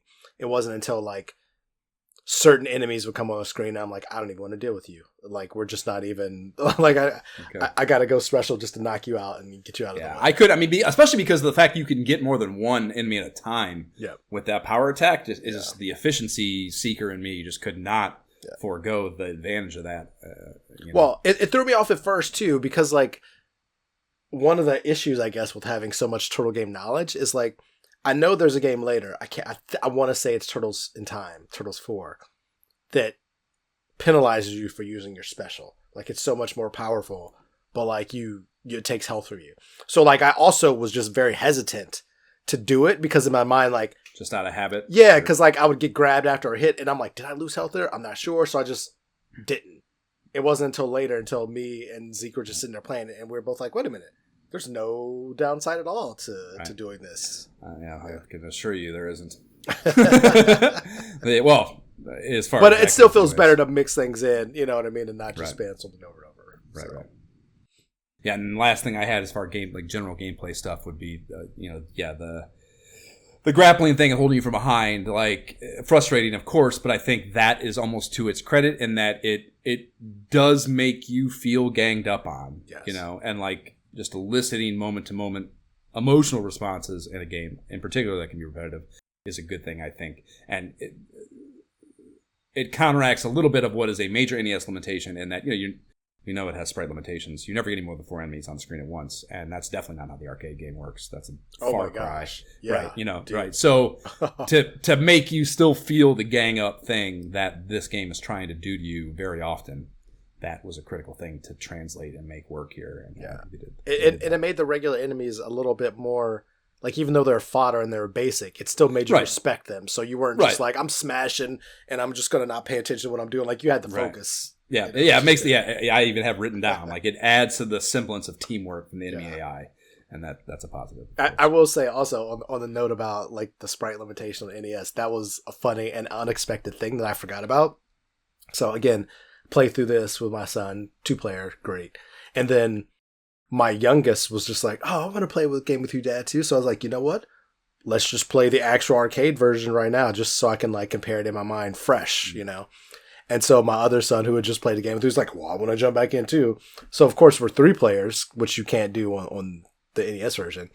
And man, there's so many enemies on the screen, like, not just from having 3, but just, I guess, just the arcade fact. At one point, it was just chaos. I was like, holy shit, there's a lot of characters. Like, this is not... I guess having that immediate differential is probably even more stark. But yeah, I mean, like when we were playing at Portland, the Gaming Expo, we played that X-Men playthrough, just like, those games are just, the arcade versions are just, they're just so designed to rip quarters out of your pocket. Oh yeah, for sure. So, which is also why we have no problem using the 10 live code. Like, nah, this is just like preloading all my quarters ahead of time. Like, let's go. Right? Exactly. At the end of the hallway, here in lead up to April's apartment, I guess I should say, we are treated to a mini-boss battle against 3 roadkill Rodneys. The manual description for these reads, unicycle soldiers that will zap you senseless, and they have 2 attacks while they zip around the room, a laser beam that's slow, and a whip arm that will zap the shit out of you, Looney Tunes style. Animation fashion, and it's like an electric burst with an X-ray view inside of the turtle skeleton. Yep. And that's just a cool, fun touch. These have 16 HP per, so basically 4 foot soldiers, again, just to give you a relative thing to it. And yeah, all alone, these pricks are probably going to get you a few times, unless you can pin them against the left wall and just pound them in unison. Yeah, you guys got to immediately bing, bing, bing, bing. Yep. Done. And that's actually mentioned in the literature of antiquity as like the tactic too. So he give you the cheese. It's first level stuff either way, though. Obviously not terribly difficult. And I really like their broken robot death animations a great deal, too. You know, they break into pieces, and then explode, After the third falls, we hear a woman scream, and you dash through the open doorway into April's apartment, and April stands up against a desk on the back wall. Everything is on fire here, too, and there's some grunts to deal with before we get into our first boss battle. And yeah, I love. To me, what I thought, the picture that pops into my head for that is it's a 386 SX with 20 megahertz processor and 2 megabytes of RAM, just like the computer I had in 1994 or whatever it would have been. You know, it's exactly what this was to me. And that's, you know, so she can run her MS Works. It's not even Word yet, of course. Right? Like it's some typing only kind of setup. That's the whole reason it exists. For her writing stories. Yep. And there are a couple white soldiers in here. And then our first look at the red ones. They have a machine gun. We were talking about these, and they fire pellets at a fixed trajectory towards your feet. Still 4 HP, though, so no big deal. You knock those out of the box real quick. And then one of the drilling vehicles that Shredder and Krang's cohorts get around in, these are very lamely called transport modules, which I couldn't remember what they were called, actually. Oh, yeah. I had to look it up, and they're just called that. And the TMNT cannon, and one of these comes burrowing up through the floor in the back right corner. Out walks Rocksteady holding a machine gun. He heads to the center of the room and just wildly fires in all directions before advancing on you for our first of our boss battles. The manual description, fittingly grouped with Bebop, reads, Shredder's right and left-hand men, or mutants, of scenes 1 and 2. They prove that beauty is only skin deep, but ugly goes all the way to the bone. And the Nintendo Power description, Rocksteady arrives at the end of scene 1 with all the grace and goodwill of a rhinoceros in tight shorts. He's got a gun in his hand, a horn on his snout, and a chip on his shoulder. And his HP for one turtle, if you're playing as just one turtle, is 60, and then he's got 88 HP if you're playing with 2 turtles. So you start to see the disparity. And it's surprising to me that there's variance to that. I don't understand why some of them do and some. I'm sure it's just game balance, but it's not uniform throughout. It doesn't get increasingly more, or it's not a uniform amount between the two throughout. It's very seemingly random to me, those differences. So Rocksteady here, he will move around to different landmarks, laugh, then start busting off rounds that absolutely track a location, including up in the air. So this is one of the jump kick spammy neutralization features, I guess, of his AI build. And he'll also drop his shoulder and charge at you, as well as give you a stiff kick if you stay close to him for more than a beat or 2. And there is no boss life meter, but as you deal damage to him, he will begin flashing an orange hue, and that flash becomes more and more intense as the damage dealt progression ticks up. It becomes basically a solid orange when he's on death's door. So, there's no way to know this for sure. I guess you could count HP and maybe get an exact thing, but my best guess is 25% is when he starts flashing, and then 10% or something like that is when it gets the intense, almost solid orange, Maybe. I didn't even barely notice that. It was more I appreciate it that each time you hit him, he flashes, so it's clear sound, visual indicator when he's taking damage. And then, once he starts flashing, then it's just go time. I feel like at that point it took 2 hits and then he was dead. So I couldn't even visually tell the difference between flashing and death. In any of these guys, really, because once they would start flashing, we were just it's go time, and then a couple hits and they were done. So there wasn't much differentiation visually. Maybe this is because you have 2 players. I don't know. For me, boss battles were all really unpleasant to me, and it tells you here, and their tactic in the Nintendo Power tells you to jump kick and then get out of there. Basically land a jump kick and then leave. Yeah, that's what we were doing. We were jump kicking, and then once he would run, and because he would just stay against the wall, you just hit him multiple times. So it was. I feel even though this is the Nintendo iteration or NES iteration, and therefore you'd think that they were less prioritized on the core reading, I still felt all the bosses were designed to there to be no reliable way to land damage and actually get out of it without taking some damage. Oh, I got. And some of the later ones, this one I feel we were no problem not taking damage. Some of the later ones, especially the samurai guy, I could definitely see you're going to take damage. You're not getting out of here without taking damage, regardless. Sorry, no matter how good you are. Yeah, I felt that way even here. Just another quarter, kid. I hope you got a bunch from Mom because you're going to need them. That's what I felt they were saying to me, even here. When you take him out, he goes down onto his back into a nice, unique, defeated sprite, and his body is positioned in a way that it's It's kind of obtuse, so you can't see his face. So it's, again, just kind of, I think, a little bit of attention to detail and make that look interesting.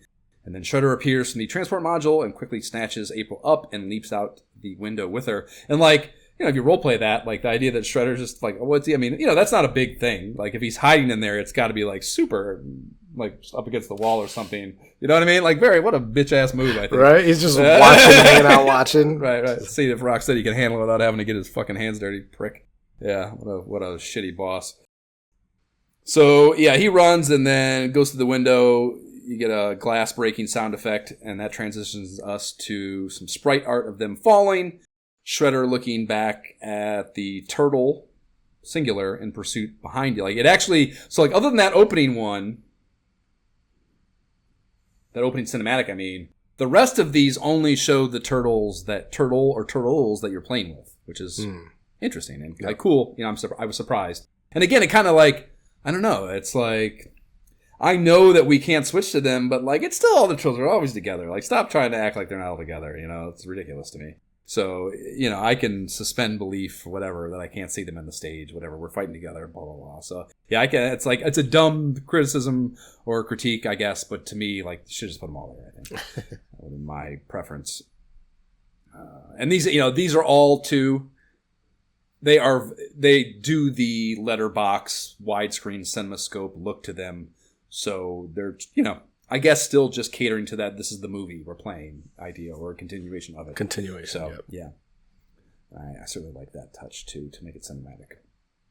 So then we move into scene 2, part 1. This is Times Square, the core of the Big Apple. And the black card text setup for this reads, "Come on, after that Shredder creep." And the Nintendo Power reads, "Just when you thought you'd rescued April from Rocksteady, who shows up but Shredder. Well, dude, April's still in trouble, and you're the only turtle in town. Out on the streets, you'll find roving footbands and Bebop. In the sewers below are Mousers and Professor Baxter Stockman." So this is a city street, and there's like a cool electronics storefront early in the background where Shredder is being broadcast on the TVs, probably spewing some diabolical shit of some kind or another. But that was a nice touch that I remember being in the arcade game too, that they kept here, which is nice. And then we start getting the environmental playthings you can weaponize here. We got water pipes, parking meters, manholes, and these are one of my favorite aspects of this game, arcade or NES, being able to whack them back at the manholes and shit. So cool. It's like one of the first times you could actually have any kind of background you could interact with outside of just standing on something. It's like, oh, snap, I can like hit this into the guy? Absolutely. Right. It's a real world here. Yeah. Very fun mechanic. There are new foot here, all 4 HP. We have the dynamite foot, these are also purple, but they they toss sticks of dynamite at a pretty rapid clip, actually, given they're like, should theoretically be lighting sticks of dynamite, pulling them out, lighting them, and throwing them. It happens pretty fast for that being what that, would require, I think. But whatever. Video game, of course.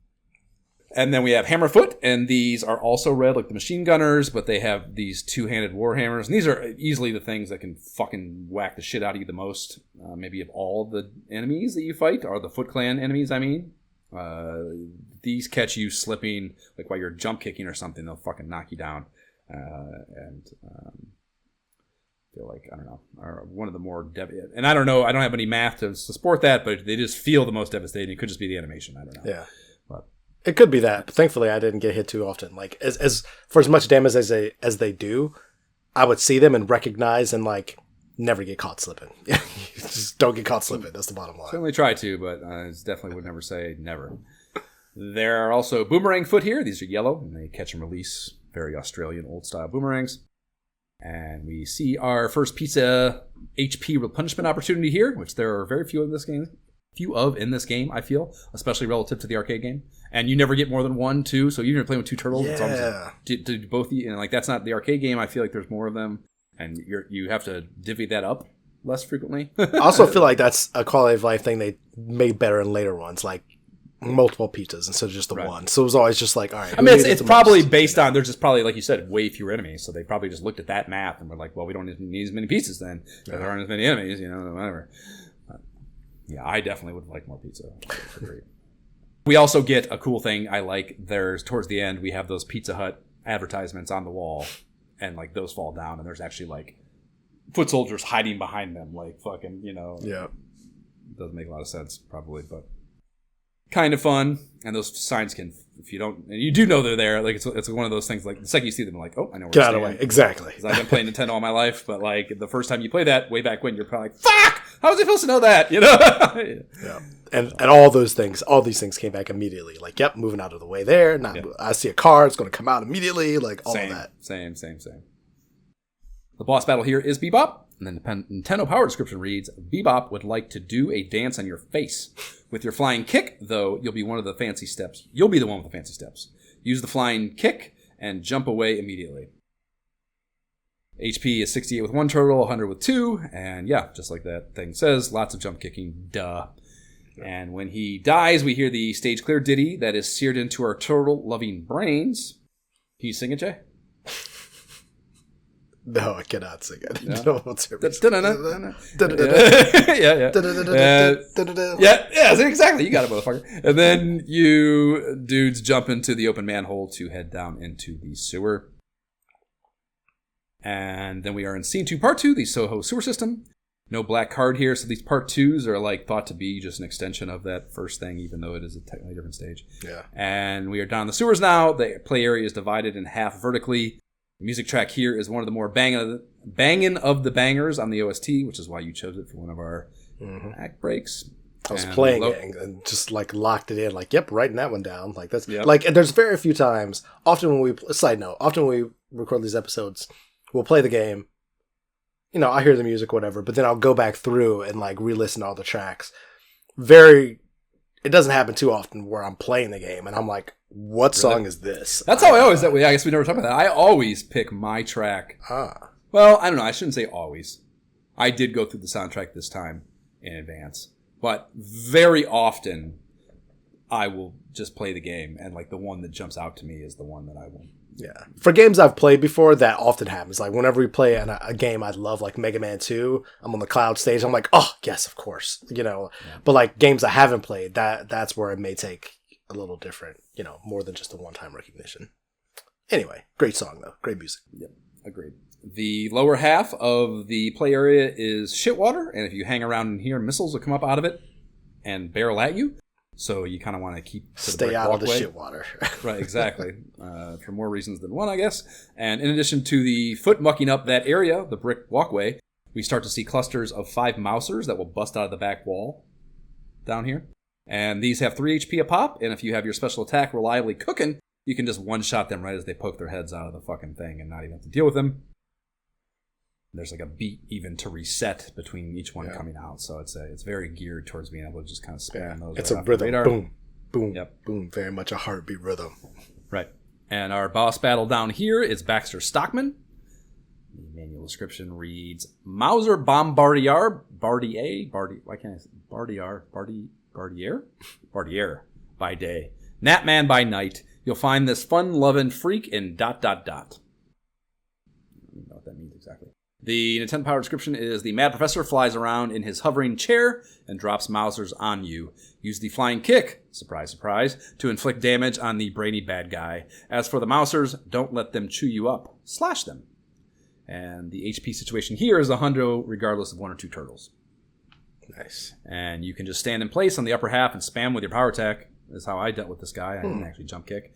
And he can't do anything himself. He just drops the Mousers. So he has no attack that I got anyway. Which is great. That's because he's a little bitch. Like and it's funny too because I remembered somebody doing that, like actually doing. Like I remembered that there was some place where you could just spam the power attack, but I was just jump kicking. I was like, I don't remember where it is. I'm just going to keep jump kicking. But I knew that was a thing. But that's how you defeated him. Yeah, nice, for sure. Nice. Yeah.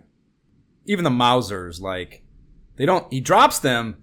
They don't like home on you immediately. They kind of like just space out for a second. Like even that aspect of his attack set is kind of irrelevant. So yeah, this is a quarter spongy stage just to like extend you because like you to a point he's there, the Mousers drop and then they just kind of go down to the bottom. Like if you don't do anything for a while, then they'll like all right, maybe we'll walk up towards you. But like if you don't, and when I'm not even sure. You got time because they grapple. They essentially it's just a grapple, just like when the things grab you. And it gets in your arm, you can just wiggle off and knock it off. And like you don't even take any damage, I don't think, while that's happening. You have to let it stay there, maybe. I think you have to let it stay there longer than the grapple would be. Because you don't take damage on the initial grapple either, you know. So I think it's just a version of that. So yeah, I'm not even sure how to take damage here, really. So yeah, super easy boss battle. But after you frag him, you are treated to a comic panel featuring, or cinematic, whatever. Now turn to a Fly Baxter Stockman and Shredder in the foreground. April's tied up in the back, and Shredder is saying here, "Tonight I dine on turtle soup." And that's in Shredder's speech bubble. And whoa! It's that retro Muto thingamabob! He's gonna use it to turn us back into ordinary turtles. Well, gang, looks like it's back to the old pet shop for us. Far from it. Tonight I dine on turtle soup. An iconic line from the game. yes, and it's actually in, again, kind of just mixing and matching IP things. This is an actual line, I will drop the clip right before this, of the 1987 cartoons episode, episode 5. So the first season, I believe it is, episode 5. The episode is titled Shredder is Splintered. So Nice. Yeah, very, very iconic line. Scene 3, Part 1. This is Snowy Central Park Tourist Trap. And the black card here reads, "Let's melt snow and rebuild NY City." And, of course, the go-to theme, and if you're adding a level for an NES, would be an ice stage. And that's what this is. This is one of the bonus stages, supposedly, they've added to the arcade level set. And there's no slippery shit here, thank God, but they still find a way to make it relatively not enjoyable by way of those snowman robot pricks that are kind of a pain in the ass to deal with, in my opinion. Jay, tell us how the Nintendo Power describes this stage. April's trail has turned cold, but for the hot-blooded turtles, that's no problem. The problem will come from Tora, a polar bear with an attitude, who's waiting at the end of this new stage. He's guarding a weather satellite that's chilled out the whole town. Your mission is to put the heat on Tora and trash the satellite. So yeah, so new enemies here. The biggest thing is those snowmen. They're called Frosty the Hitman, and they jump around first as a cute little snowman, carrot nose, button eyes, top hat, whole Frosty deal, and then they turn into just like a pogo-looking robot after you knock the snow off them, and they have 10 HP. So yeah, so it's just, 3 times a foot soldier basically, and they usually pair 2, and they fire those fucking missiles that home onto you, so they kind of fuck up your jump kicking plan. If you're trying to use that on them, which is how you want to get across the stage or across the play area to get over to, because they usually almost always will come out the 2 opposite sides of the screen, So you're trying to ideally you're trying to get them both on the same side of you, and you can these are another thing, just like the Mausers, or not the Mausers, but the Roadkill Rodneys, where you can kind of get them up against the fucking edge of the screen and just cheese the shit out of them before you can even get a missile out. Exactly. On opposite sides of you, that is much harder, yes. As far as the environment here, there's a skyscraper silhouette deal going on in the distant background, across a river. So this must be Jersey or one of the borough waterfronts, Queens, Brooklyn, perhaps. Mm-hmm. And the Nintendo Power says, "We are seeking a weather satellite that's caused this wintry situation." That is the ball outside of Tora's transport module at the end of the stage. And I vaguely remembered some weather satellite bullshit in the cartoon. So again, mixing and matching properties here. And I went hunting, and this is loosely pulled from episode 4 of, I think, saying that first season as well. It's called Hot Rodding Teenagers from Dimension X. And Tora isn't a character involved, but the satellite that turns NYC into a snowstorm in June comes from Dimension X. Rock soldiers is how this gets to be a thing that the Turtles have to deal with. Nice. A few times in the stage, huge snowplow likes with spiked rollers on the front instead plows through the screen. They come barreling from screen right, and you basically you don't ever want to be walking down there, basically. Right. You just always, whenever you're scrolling the screen, which you do yourself, you always do it on the top half of the screen. And then our boss battle here is Tora, and the manual description for this individual reads, "These 2 infamous intergalactic bounty hunters," it's talking about both them and the Shogun character, "are the arbitrary fulfillment of Nintendo of America's requirement that developers differentiate NES releases from the arcade counterparts." No, that's not what it reads, but it does read, "They are looking to tag team the Turtles. Tora will test your skills in the radical new and never before seen 3 Part 1, which is equally as immersion breaking, really, but whatever. The Nintendo Power description is, "Giant boulders of ice tumble from the sky, and Tora volleys them at you. If that's not enough, he'll try to punch you too." And it's actually more of a slap than a punch, I would say. Very humiliating. But the HP situation is 112 for one turtle, 144 for two. And this, Jay, is where my Chivos in playing this game straight up ended, which is why you only see 4 of 28 or whatever it is Chivos really? load. Yeah, when we ever so poorly couch co-op to this game prior to jumping on here. So yeah, I could not do this. I could not beat him with 3 lives. I even tried, so I died with whatever might have been less than 2 lives remaining, right. And then did a continue and started from square one at the beginning of the stage, and I could not beat the stage and beat Tora to get through, like you were describing, to get to the next continue set. What? Yeah, so this is where my straight up ended, and I had to go back and I played with the 10 lives code. Okay, I'm like, what? Your playthrough just ended? I'm so confused, Josh. Like, what? What are we doing right now? But that was, to me, that is still kind of crazy, I think, that we're still in the first half of the game here, and I couldn't get through it, even with the max allotment after a continue. Is kind of unreasonable, I think, as far as gameplay goes. Clearly, granted, I'm sure I can be better at it than I am. But it makes sense, though, for a game that was designed technically to eat your quarters. So at its core, it was designed to keep you playing over and over, and so. I guess, but yeah, that 112 HP is a shit ton of HP. That is true. That's a lot. That's fucking a lot.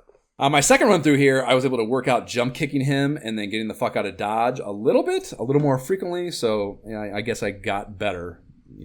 So not entirely impossible to not get really slapped around here, but still not 100% reliable for sure. I feel like even watching the speedrunners later on, Nintendo Complete and stuff, like they're still getting pops. So it is. You're going to take damage. Yeah, definitely. Yeah. There's no perfect running in this kind of thing.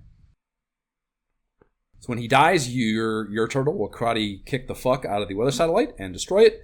And then we cut to a wide shot of NYC, and the snowy look of it subsides and turns to a sunny day over the city.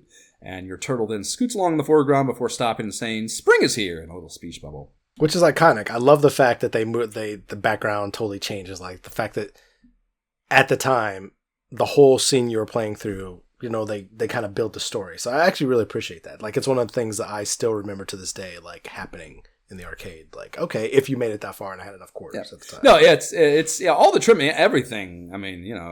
It's Konami, so it's the least surprising thing possible probably, but all the trimmings are fantastic. They just did a fantastic job of packaging this game, both in game and out. And yeah, it's a very well put together presentation, no question at all. So we move into Scene 3, Part 2, Vinny's Valet Parking Garage, and this is just what the name suggests, a parking garage. It's all Foot Clan all the time, purple Shuriken boys, blue shankers, red machine gunners, lots of environmental shit going on, traffic cones, road signs to whack into enemies, exploding barrels, and whenever you see the 2 same colored cars parked next to each other, the first one is going to try to run you over. So, to be known. And then at the end, Baxter is back for our boss battle, and this time he's in mutant fly form. He comes out of the elevator in which April is tied up in the background, and he has HP of 80 regardless of 1 or 2 turtles, and relatively easy numbers-wise, but way more annoying this time. Yeah, tougher to hit, man. You are jump kicking, but he's flying too, and yeah, it was a deal for me to took a while. Kill this guy, yeah. he took a couple lives from us, and I was very pissed. Right. Yeah, like he'll whack you with his fly swatter when he dips. Fly swatter. If you're really slow, and yeah, it just was not an easy thing to deal with for sure. When you take him down, he plops down onto his head and disappears. April jumps up, unbound now magically, even though you did nothing to untire, and starts waving. And then you cut to you and her jumping in the party wagon and speeding off. And then we get a cinemascope shot of her kissing you on the head. She tells you, "I owe you one," in a speech bubble, and a heart drifts up to the left after these messages. We'll be right back. Ultra's improved your favorite arcade game. First, we added 2 new levels, then packed it with bigger, stronger enemies, and a ton of extra foot soldiers. Next, we punched up the action with knockout new attack moves and crime-fighting scenes like the Ninja Castle. If that doesn't swell your shell, we made one more small adjustment. Introducing the new Teenage Mutant Ninja Turtles arcade game, today's biggest hit. for your NES. Free personal pan pizza coupon from Pizza Hut in every box. That is a 1990 Pizza Hut personal pan pizza commercial that briefly touches on Konami jamming all the arcade beat-em-up goodness into an NES cart. We are now moving into Scene 4, Part 1, Madison Square Avenue, home of the greatest fights. And the black card here reads, Scene 4, let's get to the secret factory, or that secret factory. And it's just a Foot Clan content conveyor belt set on a road. They are aiming to consider the next stage more of an elevated highway, but this also kind of looks like some kind of elevated street surrounded by buildings. My best guess for like what they were thinking of here is that Park Avenue situation around 34th, where it goes, it kind of has it ramps up, you know, and then goes into Park Avenue. Is the best I could think of for what that could represent as far as actual New York shit goes. I can see that. Yep. The Nintendo Power description here reads, well, April's out of trouble, but the Shredder is still at large and spoiling for a fight. Although you're on the highway, don't expect a joyride. The Foot Clan soldiers are here, too. Some of them are on motorcycles, others carry massive bombs or spears. The rule of the road is kick or be kicked. Okay. And we are occasionally getting hot rod convertibles rolling through the bottom half, color-coded with the foot soldiers riding in them. It's kind of fun. There's a bunch of biker foot soldiers popping wheelies, also a huge pain in the ass. I think those are not easy to deal with, in my opinion. And, we're riding a skateboard here, right? This is the one we're riding a skateboard. Is that the next level? It's next, because we're not riding a skateboard. Okay. At least not at the beginning of this. We're just walking. Right. So, we're just walking along the fucking highway here. And there are new foot weapon specialists. We have the spear chuckers. These are also purple. So getting a lot out of the purple ones, or the purple color palette swap, I should say. And the big bomb tossers, which are reds, being repurposed. And they have like the bombs they're throwing are those like turtle blimp. And also they actually, like I said, in the last TMNT episode, those also were the things that rolled out of the door of the party van or wagon when you, like the little rubber band thing you could do on the party wagon that'd swing out and it would dump the fucking bombs on the ground. So just like a turtle brand bomb to me. I've never seen that. They just look very different than any other toy or whatever. I guess so much of the vehicles and stuff are very creative in this story universe. I guess we haven't said that. That's to be said. So it just kind of plays into that. Everything's kind of its own unique deal. They're definitely not like, it's meant to be unique. You're not meant to be thinking about real world anything really with any of this stuff. So that's probably to its credit. That's creative like that. But that's it. There's not a lot to say about this level, I don't think. The part 2 of this is called the Rockefeller Expressway. And here, yes, you're riding a skateboard. And it turns it into a quick auto-scroll format, as opposed to you doing the scrolling for us as you move along. It's on an elevated highway. You can see Manhattan in the distant background, so this must, again, be Queens or something. And especially if it's the highway, it's got to be like the LIE or something like that we're talking about here, or this is supposed to represent, I should say. And the only new thing here are the Blackhawks, and this is an airborne attacker that carries a 50 caliber cannon that will leave you shell-shocked. But in reality, they're freaking easy. Just jump kick and they're toast. Agreed. Also, I think a very short and sweet stage. At the end, you scoot up along the party wagon. As far as the cinematic goes, you scoot up along the party wagon, hop in, and immediately, like it's fucking, whatever. You're just, jump cut, fucking, who cares? Let's get moving. But it's very abrupt, I think, that it's the second you get into that fucker, it just hits crash. It hits a bridge embankment and goes over the side of it. And we can see the turtles falling outside of the turtle wagon as it comes crashing down. And that brings us into Scene 5, the Rocky Quarry Factor, the Stone Warrior's lair. And our title card blurb here reads, come on, let's bust this joint. What does the Nintendo Power say, Jay? Crash and burn. No sooner do you find out that you've survived the metal crunching tumble off the highway than you see Master Splinter being carried off by a troop of maniacal mousers. The Shredder must really have it in for you guys. On this stage, you'll battle the tubular transport, flippers, lasers, and lots of ninja fighters. And a stupid-ass boss at the end. I concur. And we start here with a few mousers carrying Splinter overhead, kind of crowd surfing style, past the wrecked party wagon, and then you appear, and it's time for ninja options on the street again.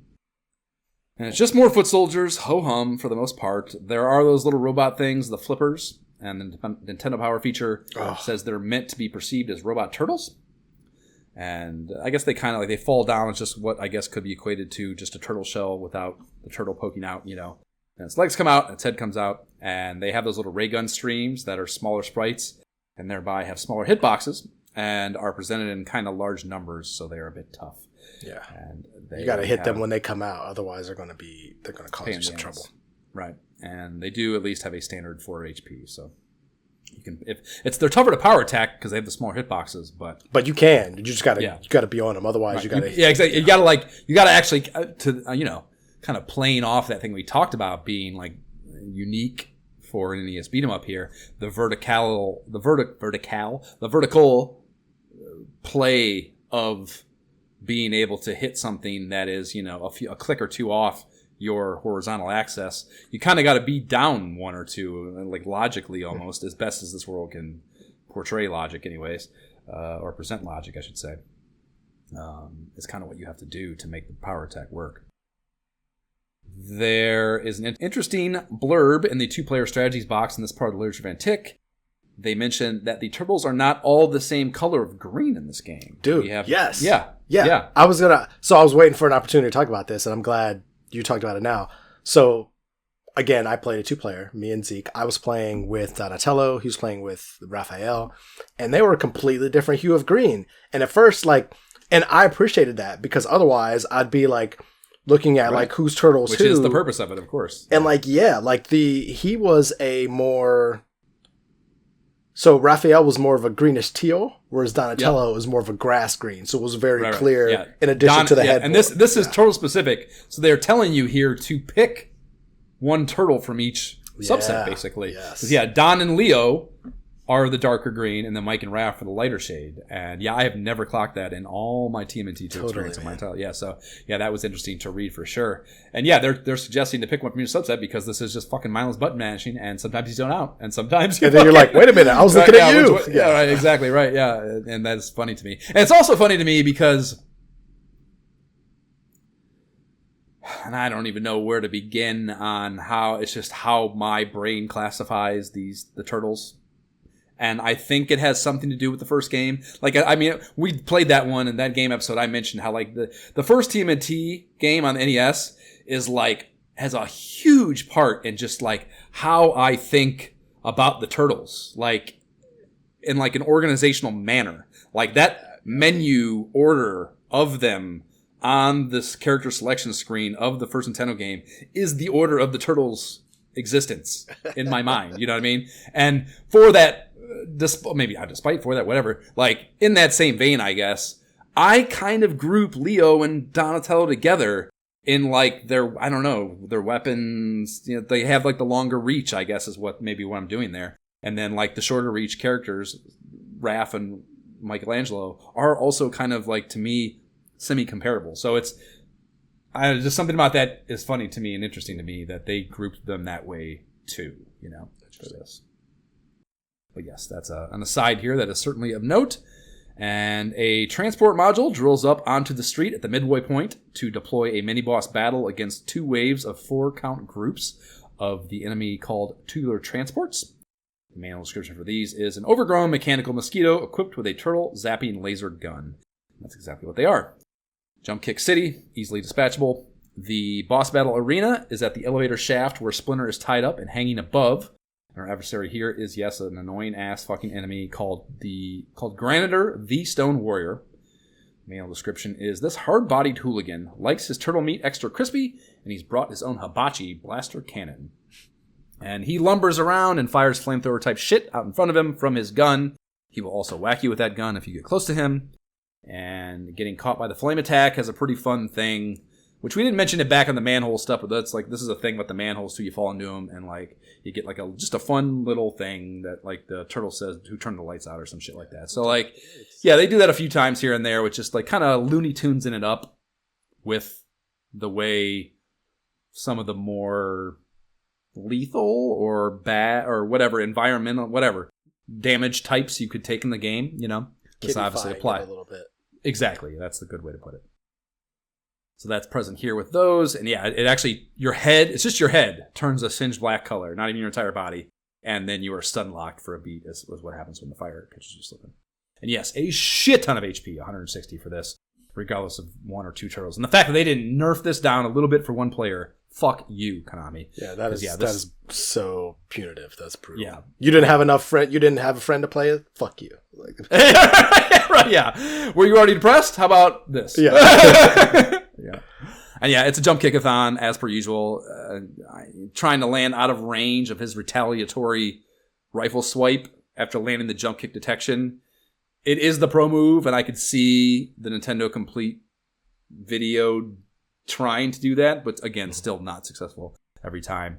And yeah, I think even your most ardent, and judging by your description of this boss, I'm assuming this applies to you as part of that, you're never working that mechanic out 100% reliably for sure. No, yeah, definitely still taking damage. It was annoying. Yep, but very slow in plotting, and yeah, literally just a damage sponge. It's really no fun at all, and I'm kind of starting to feel that in my play of this game at this point as well, you know? It's just not... It's too much of the same. I would say at this point, which I feel like, was an often thing. Like, I got to the point, because it's the Stone Warrior, he's not like a seminal, like, exciting Ninja Turtles bad guy. You know, I've been through, to me, point, they are. waves. They're a huge part of the cartoon, okay, and that is by far the more important thing to me. The Dimension X stuff is obviously a much bigger deal in the cartoon series than it is in the films. True, you know? true. So, but I guess at the time, maybe for me, like, I don't know. I was kind of feeling like, okay, how many more stages are there at this point? Because in my mind there were 10, but I know they're not all like counted. Right. Like this is scene 5, but how many part 2s have we had? How much exactly? Then that number suggests. I started thinking that at this point with this guy. Yeah. I'm like, okay, all right. When am I fighting Shredder and Krang? That kind of sounds like the same thing. Same sentiment, Jay. Yeah. Just different way of communicating it. So you beat him, however long that fucking takes. Splinter is lowered and starts doing celebratory jumping jacks as you head into the elevator shaft. And our cinema pixel art reward here is Splinter against a blank gray wall telling us, thank you, my turtles. Then we are into scene 6, House of Shogun. This is our other bonus, in quotations, stage here on the NES edition. And the black card text reads, let's defeat the enemy, ninja magic. And never failing on that second exclamation mark being in these turtle title cards. So like every one of them has 2 exclamation marks. And I don't know. Whatever. That's funny to me. So the Nintendo Power description is... Now that Master Splinter is a free rat once again, you are more determined than ever to see that justice is done. So it's into Shredder's secret ninja training school, which is filled with the weirdest and wildest enemies yet. Painted tigers that come to life, Venom, Blades, and the Shogun Warrior at the end. There's an attention to detail at the beginning of the stage that I really appreciate, that I wanted to bring up. So the elevator shaft has level 1 written on the back of the wall at the end of the stage 5, right? So when you jump into that elevator shaft, on the back of the shaft, it actually says level 1. And then the stage start here, it says level 7 on the back of the shaft. And that is a completely unnecessary effort to clarify that this is 6 floors below ground level. Right. And yeah, for that, I just want to fucking bravo, Team Konami. That, especially in the NES version. Like, if it's in the arcade version, whatever. But here, that they wasted bits on that, or used bits on that, is a real hat tip situation. And it's also a really fun fact that this is 6 floors below ground of a factory, and it is 100% like a straight up Japanese ninja dojo aesthetic down here. It's like dojo. This was built, like this is the dojo. Right, yeah, that it was built 6 floors below a factory in NYC. The idea that this could exist is just so... it's just only in the TM. Again, it is honestly a better, more specific verbalization of what I was just describing about the TMNT IP story world. You know, it's just, this incredibly ridiculous environmental mashup could only happen in TMNT 2 or TMNT, and that's a really like an NYC industrial space in a perfectly traditional dojo. It's just so perfect and unique, and it's why the Turtles is everything that it is as far as IP goes. Yeah, it's the lightning in a bottle that Kevin Eastman and Peter Laird came up with. Like, this is it in spades right here, you know? We get 3 new enemies here, as the synopsis blurb mentioned. Blade rather. They're all grouped together in the manual description that reads 3 deadly predators designed by Shogun to weaken his prey. But the Blade specifically, they look like a mutated foot soldier with gorilla arms so long their knuckles drag on the dojo floorboards. And they jump over your head and throw daggers down at your head as their primary attack focus. So like even their movement and the speed of it is clearly kind of just like all these are actually just, you can tell they're reskins of other existing assets and other existing AI sets. Exactly. In the game. It's the exact same, just a different looking enemy with the same movement. It's the white foot katana foot soldiers. Yep. Exactly. Just with a different sprite to them. Which made them pretty easy. So like they look cool, and they can easy. They're easy, but they can throw the dagger downwards now. So that's one difference, I guess. They can detach it and actually shoot straight down at you. So yeah, a little bit of a functional difference, but the only one of these that was any difficulty was the Van Growl. Yep. And even them, because they're so difficult and have so much HP, they're one of the ones you can pin. Yeah, once you get it going, it's like, all right, good. Yeah, so the Blades have an HP of 8.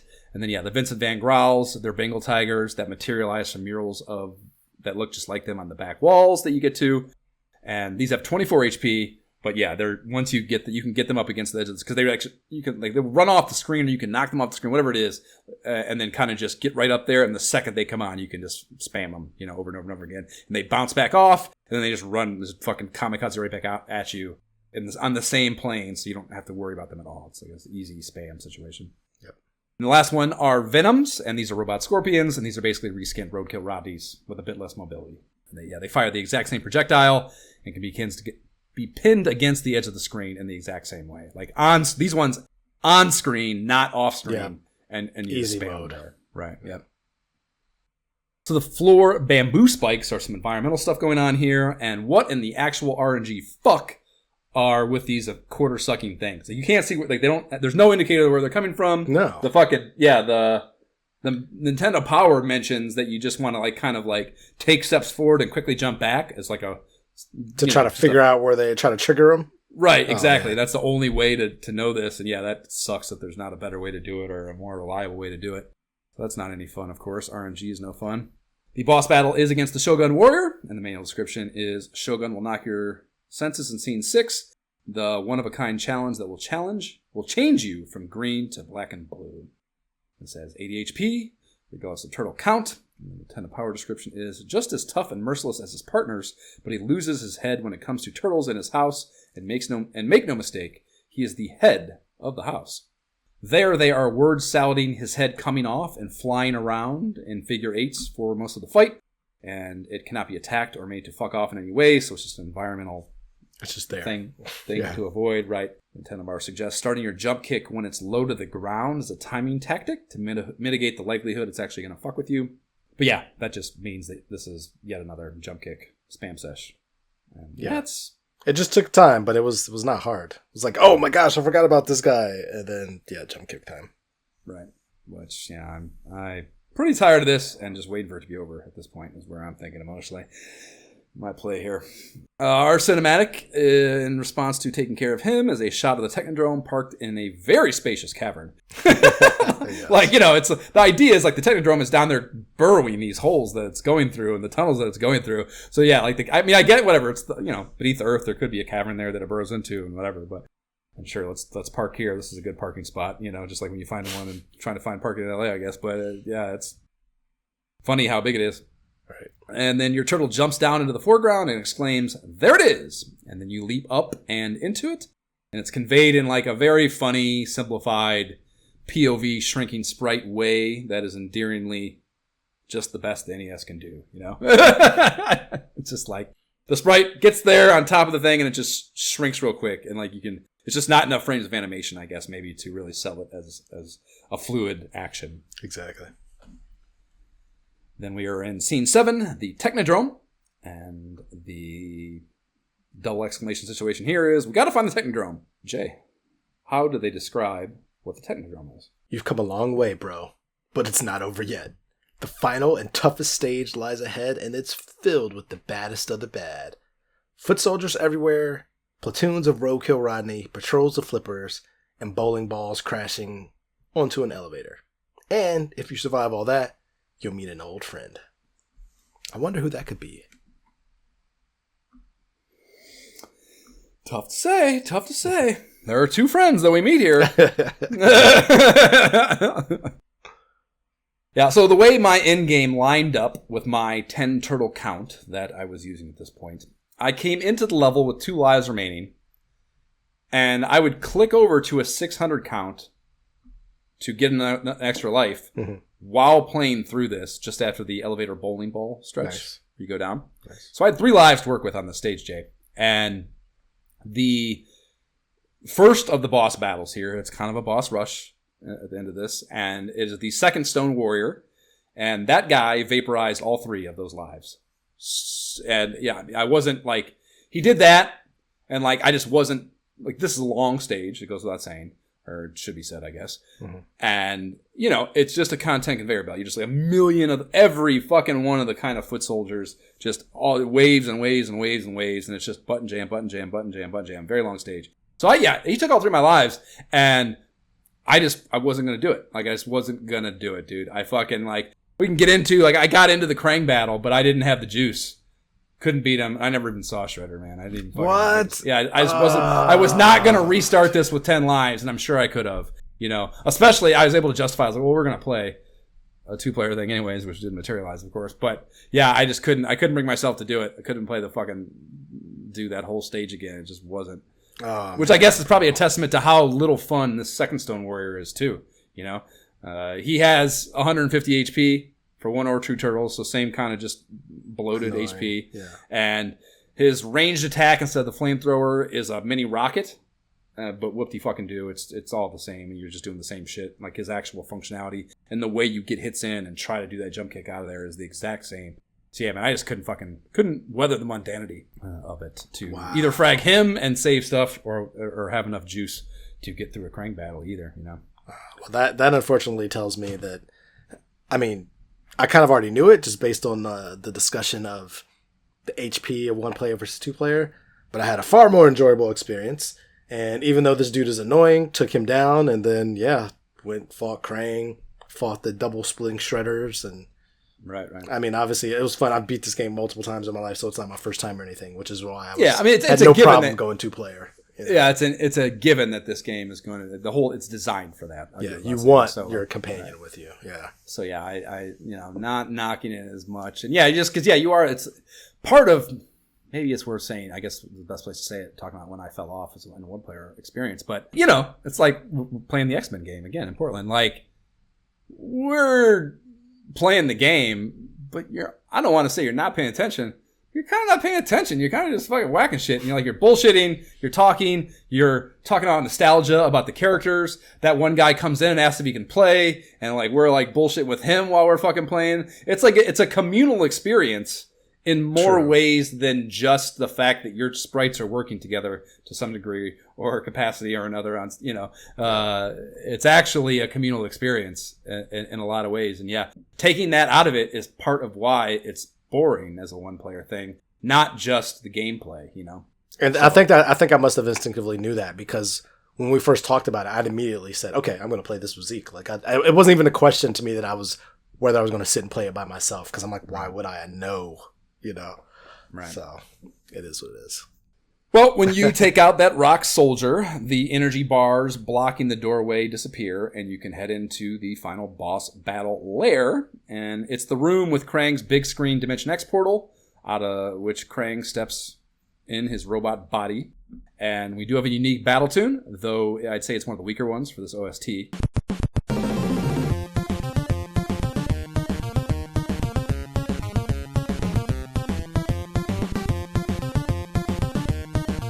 Krang has beams. He shoots from his eyes at a downward angle, and he has this big lumbering kick. And then he'll kneel and fire off his hand like a rocket at you. So that's all 3 of his different attacks. Nintendo Power says Krang is totally tough because Homeboy has 200 HP. It's a fucking lot, of course. And I mean, how did you beat him? I didn't. So I mean, tactic. It's annoying too, because when you hit him, or when he hits you, he like flexes afterwards. So like, Shit. Right. yeah. So definitely trying to get that right angle where I could just hit him on the top of his head without him hitting me, because a lot of times I would hit him and he would still just hit me and then like flex afterwards. So we were just crossing jump kicks and then like opportunistically getting specials in. Like if I land and he's attacking Zeke, I'm like special on the other side before I jump away. So it's just like I'm always trying to find in where I can get specials in between those jump kicks. It's pretty much the goal. Okay. So non-stop jump kicks. Got it. Yep. on Murder, his body explodes and just the little Krang brain is left on a Amazon delivery drone, and he exclaims, "I'm invincible," before buzzing up off screen. And then Shredder phases in from Dimension X in identical fashion through the screen, same arena, and we are now squaring off with Shredder. And Shredder splits into 2 iterations. The real one has 176 HP, and the fake one has 16 HP. And you can unmask the fake one, so you can differentiate them. Mm-hmm. And Nintendo Complete, at least, the video I was watching, if I didn't do it myself, was too smart to do it. But I'm guessing you can kill that unmasked one. Or when you kill that unmasked one, he just splits again. Is that what happens? Yep, you kill him. Okay. So we kept doing that, and then I realized, wait a minute, like when we do that, like it was funny because we would do that, he would split, we'd fight both of them, the other one would die, and then he'd split again. So then as we were fighting him, Zeke's like, let's just leave the other one. I was like, the one I said, hey, the one without the mask is the fake one. And he's like, well, let's just leave that one alive. And then we left him alive and we were able to just focus much more quickly on the other one. Otherwise, we were just wasting time splitting attacks on both. Absolutely. So he's got a katana and a ray gun that will insta-kill you if you don't break free of it. Yeah. I mean, honestly, I don't know. You tell me. Maybe it's just if you leave distance long enough between you and the proper Shredder. That's, when he breaks out that ray gun. But watching Nintendo Complete play, that never even came out. So I'm guessing there's some way to strategically prevent that from happening. I would guess, again, that it's just maintaining a certain level of proximity to him. Maybe so. I don't know. That definitely came out several times against us. I got hit with it once. Zeke got hit with it a couple times, but like otherwise, do you turn into the little turtle and then walk off screen? Yeah, you turn into a little turtle, lose a life, and walk off screen, and then you come back. So I was like I said, it only affected me once. Most of the time, I was able to avoid it and just keep specialing him. So yeah, I didn't really work out like when it happened. I was just able to. I never wanted to be directly in front of him, like for that reason. So yeah, watching again this Nintendo Complete's play,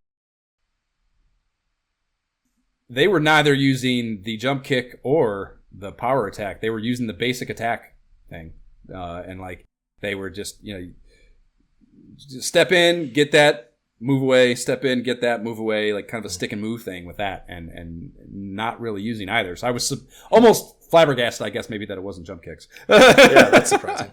Yeah, and then instead of one unique thing about Shredder relative to the other boss battles, he does not have the start orange flashing thing. Like, I'm guessing on the same kind of scale, maybe 25% is when it happens, but he loses his mask eventually as well. And I think that's like a damaged indicator, is my best guess anyways. And then the tough thing with that is then both of them have that. You got to kind of track them visually as opposed to having the indicator of the maskless one being the fake one. But one unique thing about him.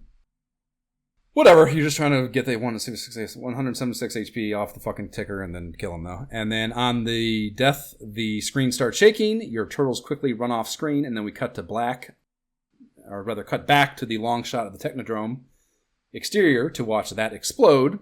And then we cut to a black card. Text types out, "Freaked the foots, mangled the Mousers, and totaled the Technodrome."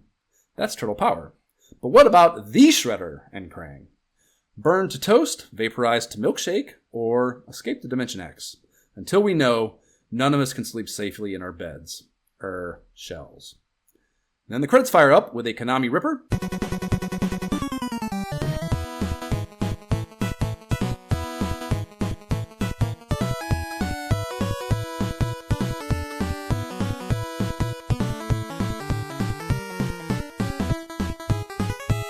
A shot of some Manhattan rooftops, on which an LED text ticker reads, "Congratulations," while the turtle blimp coasts into view in the far distance.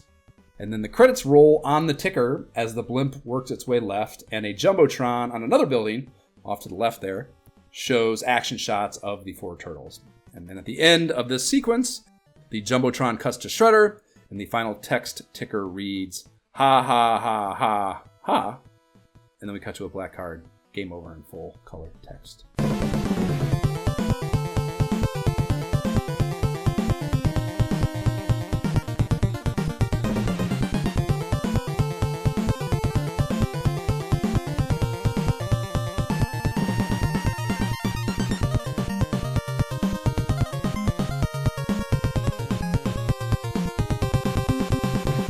That is the Scene 3 Part 1 theme. An awesome banger. Bringing us into the verdict section, Josh. Well, how do we wrap this up, man? I still think River City Ransom is the only good side-scrolling beat-em-up on the NES, Jay. What? Other than that game, What? which definitely does more in every possible way than this, other than graphics and storytelling. Like I said, the Turtles IP is represented well, and they did, everything looks and feels great here as far as that goes. But other than that game, River City Ransom, this is easily the best attempt to make it not feel like fucking Mario Run button jam fest, So Yeah. That is to its credit, and there's a lot of shit, like we said, like, gotta play a 2-player. We said that, we had to have said that. I feel like we did say that about River City Ransom 2, though, and Double Dragon also. So there's just these games, playing 1 player is insane, I think. It's definitely not any fun, and 2, it's malpractice, I think, maybe. Yeah. So, I don't. You're not getting the full experience, 1 player. That's the bottom line. Definitely You're just not. not. Yeah. But I don't know, and I'm whatever. I feel like maybe I don't want. To me, it's still, no matter what, it's still a Mario Run button jam fest, and I fucking hate Mario Run button jam fest, and I just don't want to. I'm hesitant to do it for that reason, and I was hoping that we'd get a 2-player thing in, so I could have that fresher on my vibe for this. But it's Konami, it's Turtles doing a great job with all the side play bullshit. And they fucking better, given how monotonous the gameplay is. But, the mashed potatoes are great. The green beans are great. The sweet potatoes are great. But this turkey is dry as fuck, dog. Oh, man. Yeah, man. I don't know, man. Yeah. And also, and again, I don't mean, this, clearly, just on the simple fact of the math of the bosses, it's less applicable in 2 players, but the no shot in hell of beating this on normal life allotments. There's just none to me. I don't see how the fuck you do this as 1 person on essentially 9 lives, or is that you get 3 continues, so I guess 12 lives maybe. Yeah. But even then, man, because you are, you only have the 3 count basically best case situation. As far as how many kills you'd be able to do so you get the 1 extra life in a continue cycle. I just don't know how you could ever beat this game. I think they did a great job of taking a game with a great design that was designed to suck your quarters and made it a playable 2-player awesome experience. A subpar 1-player experience for sure. But with 2 players, that is the ideal experience.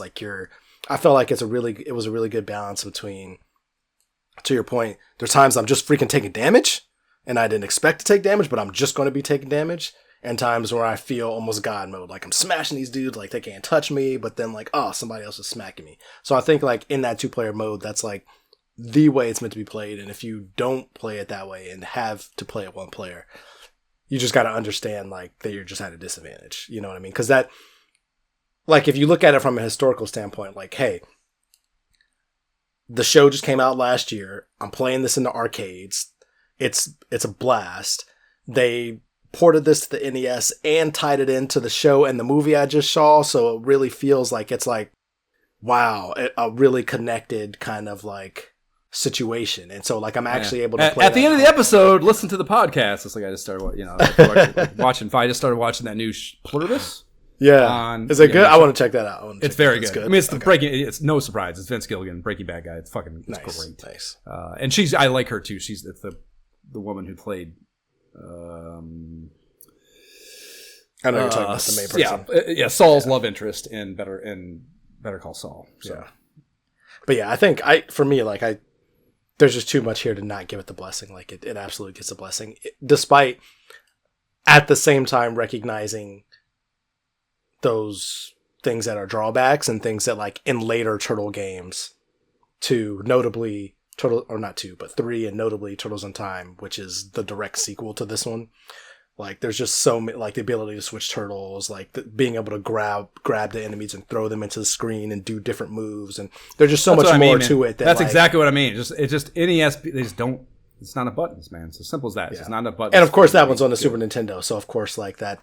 But like for what they were able to do, to your point, like I think this absolutely, for the time that it came out in, like it was absolutely amazing. Like yes, it's going to be tougher now when you look back and some of the limitations, but at the time, give me this game all freaking day long, and I'll figure it out. Yeah, I mean, I literally had here just like up to you to convince me.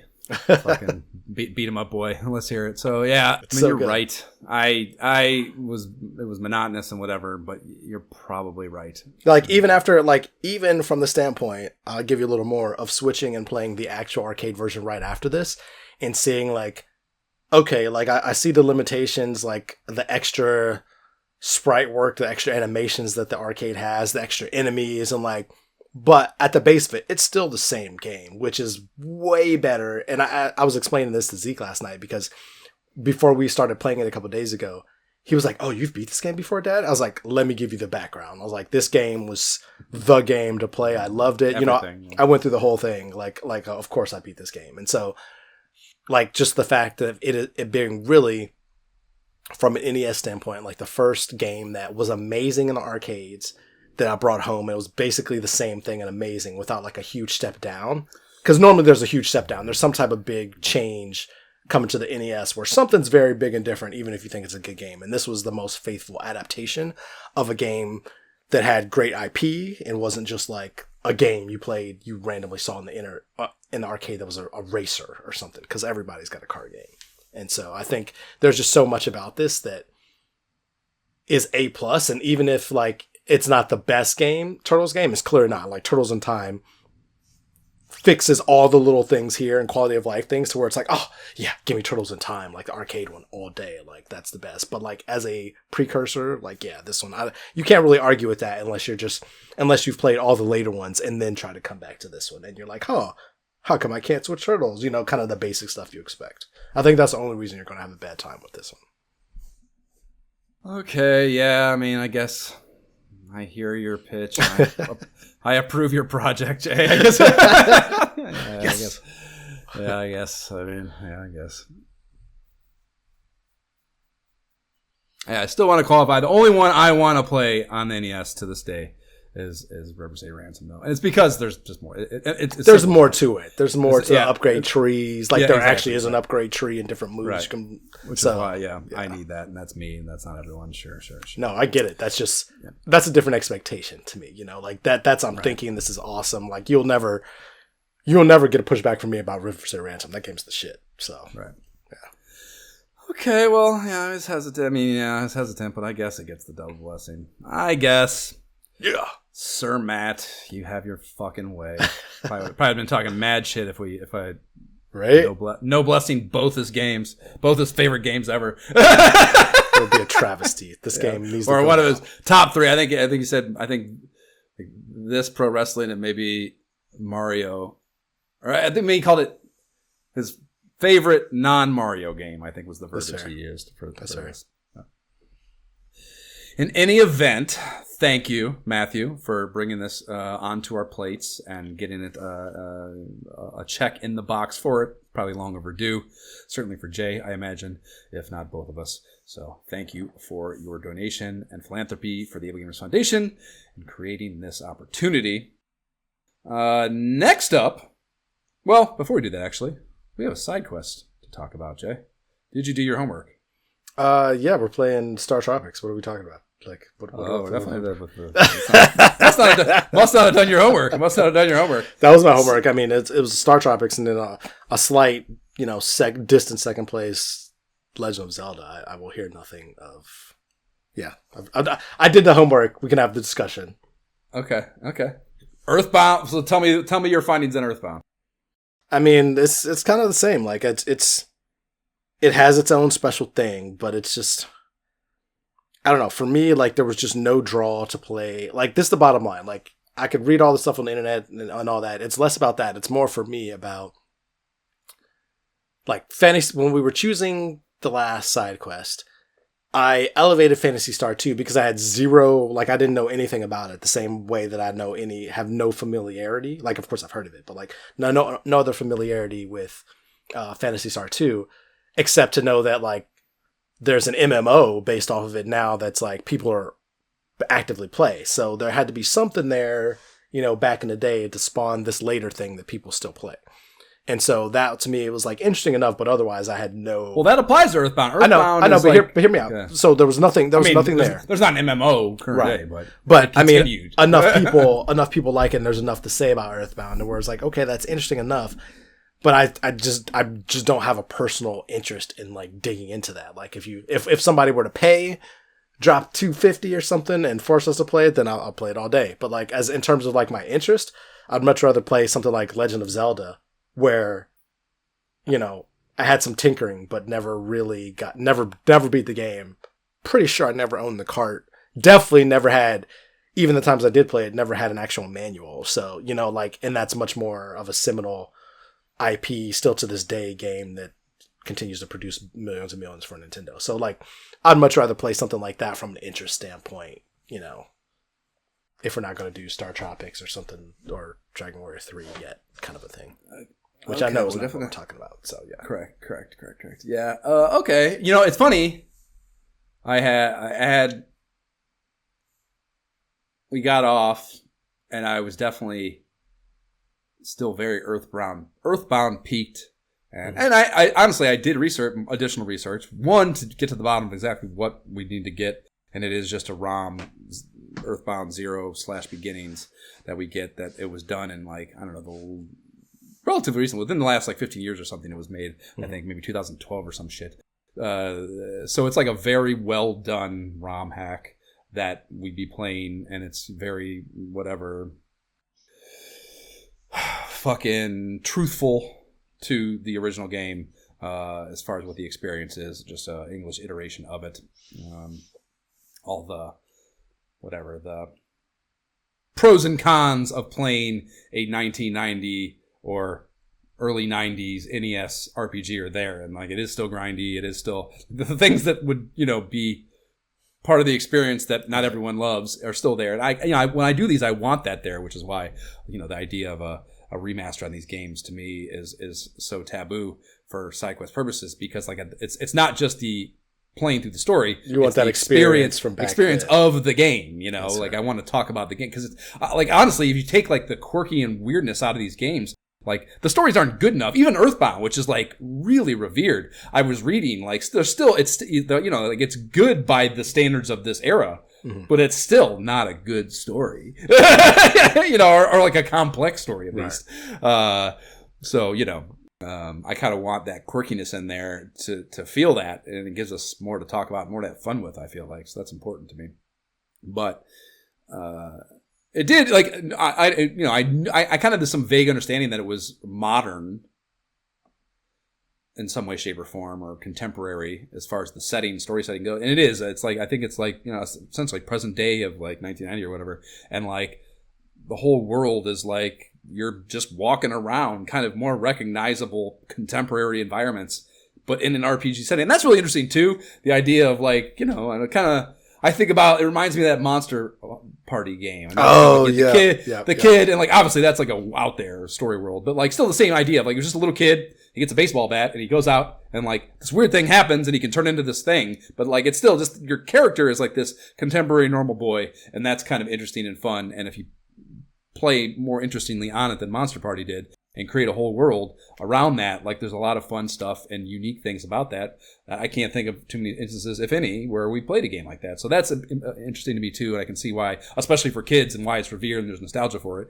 Like that's a much more one-to-one thing for a kid to put themselves into the shoes of, and that's cool, So nothing about it, though. I guess this is all to say, nothing about that further homework dissipated my interest in it, but something about just thinking about it, and again, the fact we haven't done it, Legend of Zelda swelled a little bit. And then we had the Nick from the Cartridge Command podcast reach out. I mentioned you in the thread. He reached out and he brought that up as well, just more prominently in his email. So that was another reason that this kind of maybe just got into my consciousness a little bit more, into my craw, perhaps. And yeah, I mean, it'll be quick and easy for one, and maybe that's a beautiful thing for how arduous the previous side quest was. Right. So that's an aspect of it. I'm a little concerned about it having the meat, but again, we know so much about that story world that it doesn't even have to be in that game, maybe, to mine our additional contextual stuff about those characters and about that story world to dig our teeth into, like we like to for side quests. Like, even if it's not there in the game, it does exist in the lore for us to pull from and pull into our conversation. So that maybe fixes that concern, which would be the biggest one about it, because obviously the seminal Zelda is worth talking about for a side quest. And again, the fact we haven't covered Legend of Zelda for this podcast, 160 some episodes in, is fucked up. So if that's already a 2 you're cool with anyways, and like I said, I kind of had that swell, and it'll be quick and easy, and we can get back to doing Mother later soon enough. I'm okay with making that the choice, and we can do that. And I mean, we can probably, the first quest of that, dude, I'm guessing it's a 2-episode side quest, to be honest with you, because probably the first, maybe 5 dungeons, and then 6 through 9 are the back episode, or maybe actually. Oh, I don't know. You're talking to I have no idea. I've not gotten. I know. This is me working out in my head, as I'm not asking for even a response, just kind of working out in my head. But because there'll be more. Well, one, we'll get in. We'll kind of set the table with our. Sometimes, a lot of times we do, or some of the times for these, we've done like an entire episode that's all set up. That's all just talking about the book and da. Like maybe actually, because we're going to use that strategy guide, How to Win in Zelda, whatever the fuck it is, as our literature of antiquity for this, we can just do the first 4 dungeons, which are way easier, of course, than the back 5, 6, 7, 8, 9. But we'll have some other stuff to deal with setup-wise that will kind of fill out that episode. And then, we can do 1 through 4 for episode 1, and dungeons 5 through 9 in game, because the 9th dungeon is the Ganon dungeon for the back half of it, and kind of make that a real neat situation, I think. Bite-size side quest situation. So, okay, if you're cool with that, I'm cool with doing Legend of Zelda. You want to do that? Let's do it. Okay. Let it be so. It is etched into stone here on the Imperial Scrolls of Honor in King Loras Court. That will be our next side quest. Legend of Zelda 1 on the Nintendo Entertainment System. So, we'll be dealing with that in some way, shape, or form, however that time lines up, and we'll...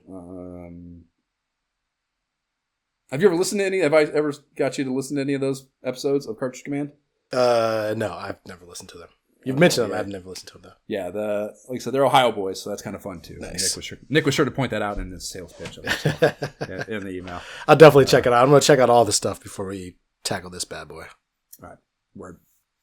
Cool. So I'll talk to him and see about, I don't know, we have the holidays coming up. Are you doing any traveling for the holidays? Yeah, definitely going to be gone for next Sunday through the next Monday or something. I don't know. I'm gone for 8 days or something in there. Clearly not going to be talking about fucking side quests that soon. But just as far as time to play and stuff. Okie dokie. I'll figure out some rough timeline stuff and get us all on a thread, and we can start working through the functional side. Nice. Cool. All right. So that will be happening concurrently with our main timeline, and that we'll next be looking at, courtesy of Sir Jerome Carl, also doing his second iteration of Able Gamers Philanthropy. We will be playing Karnov on the NES. And that will, I'm sure, be a thing. I have a feeling. Different. It's Data East, man, and Data East is has its problems. All its games have their problems. So I expect that to have some hiccups in our experience, but we will tackle it nonetheless because we are doing Able Gamers work here, and we'll do whatever we have to do to accomplish that. So after that, we'll be finishing up May 91 on the newsstand with GamePro issue 22, and you can subscribe to the pod on the platform provided by whatever dumbass company that serves up your pottery. And please rate and leave positive shit for the pod on that podcast platform of choice, or any other for that matter. The website is nyehentertainment.com/ISOHpod. The direct email address, if you want to send us Able Gamers receipts or anything else, is isohpodcast@gmail.com. You can follow the pod on Facebook and or Instagram. The link to the YouTube gameplay videos playlist is in the show notes as well. We have a subreddit if you want to get down with us on Reddit. And we don't have a Patreon, but if you like giving money to things podcasters tell you to, you might do so in our direction. The Able Gamers Foundation creates custom gaming rigs for gamers with disabilities. That's cool as fuck. AbleGamers.org is where you can find them. And t-shirts on the website. They're dope, and proceeds on those after pod expenses go to Able Gamers. Jay, what are your socials? Gentleman JB without the second E is where you can find me when I'm posting. And I'm on Instagram and my both Oculus, which probably won't be around much longer with the Steam frame dropping soon. I don't know how I can get out of the ecosystem, but for the time being, you can find me on there at My Ship Keys Broke, and then my Steam tag is also that, as well as my Retro Gamers tag if you want to find me on there. And then I am on Blue Sky at nyehentertainment.com. Okay, bye. Bye.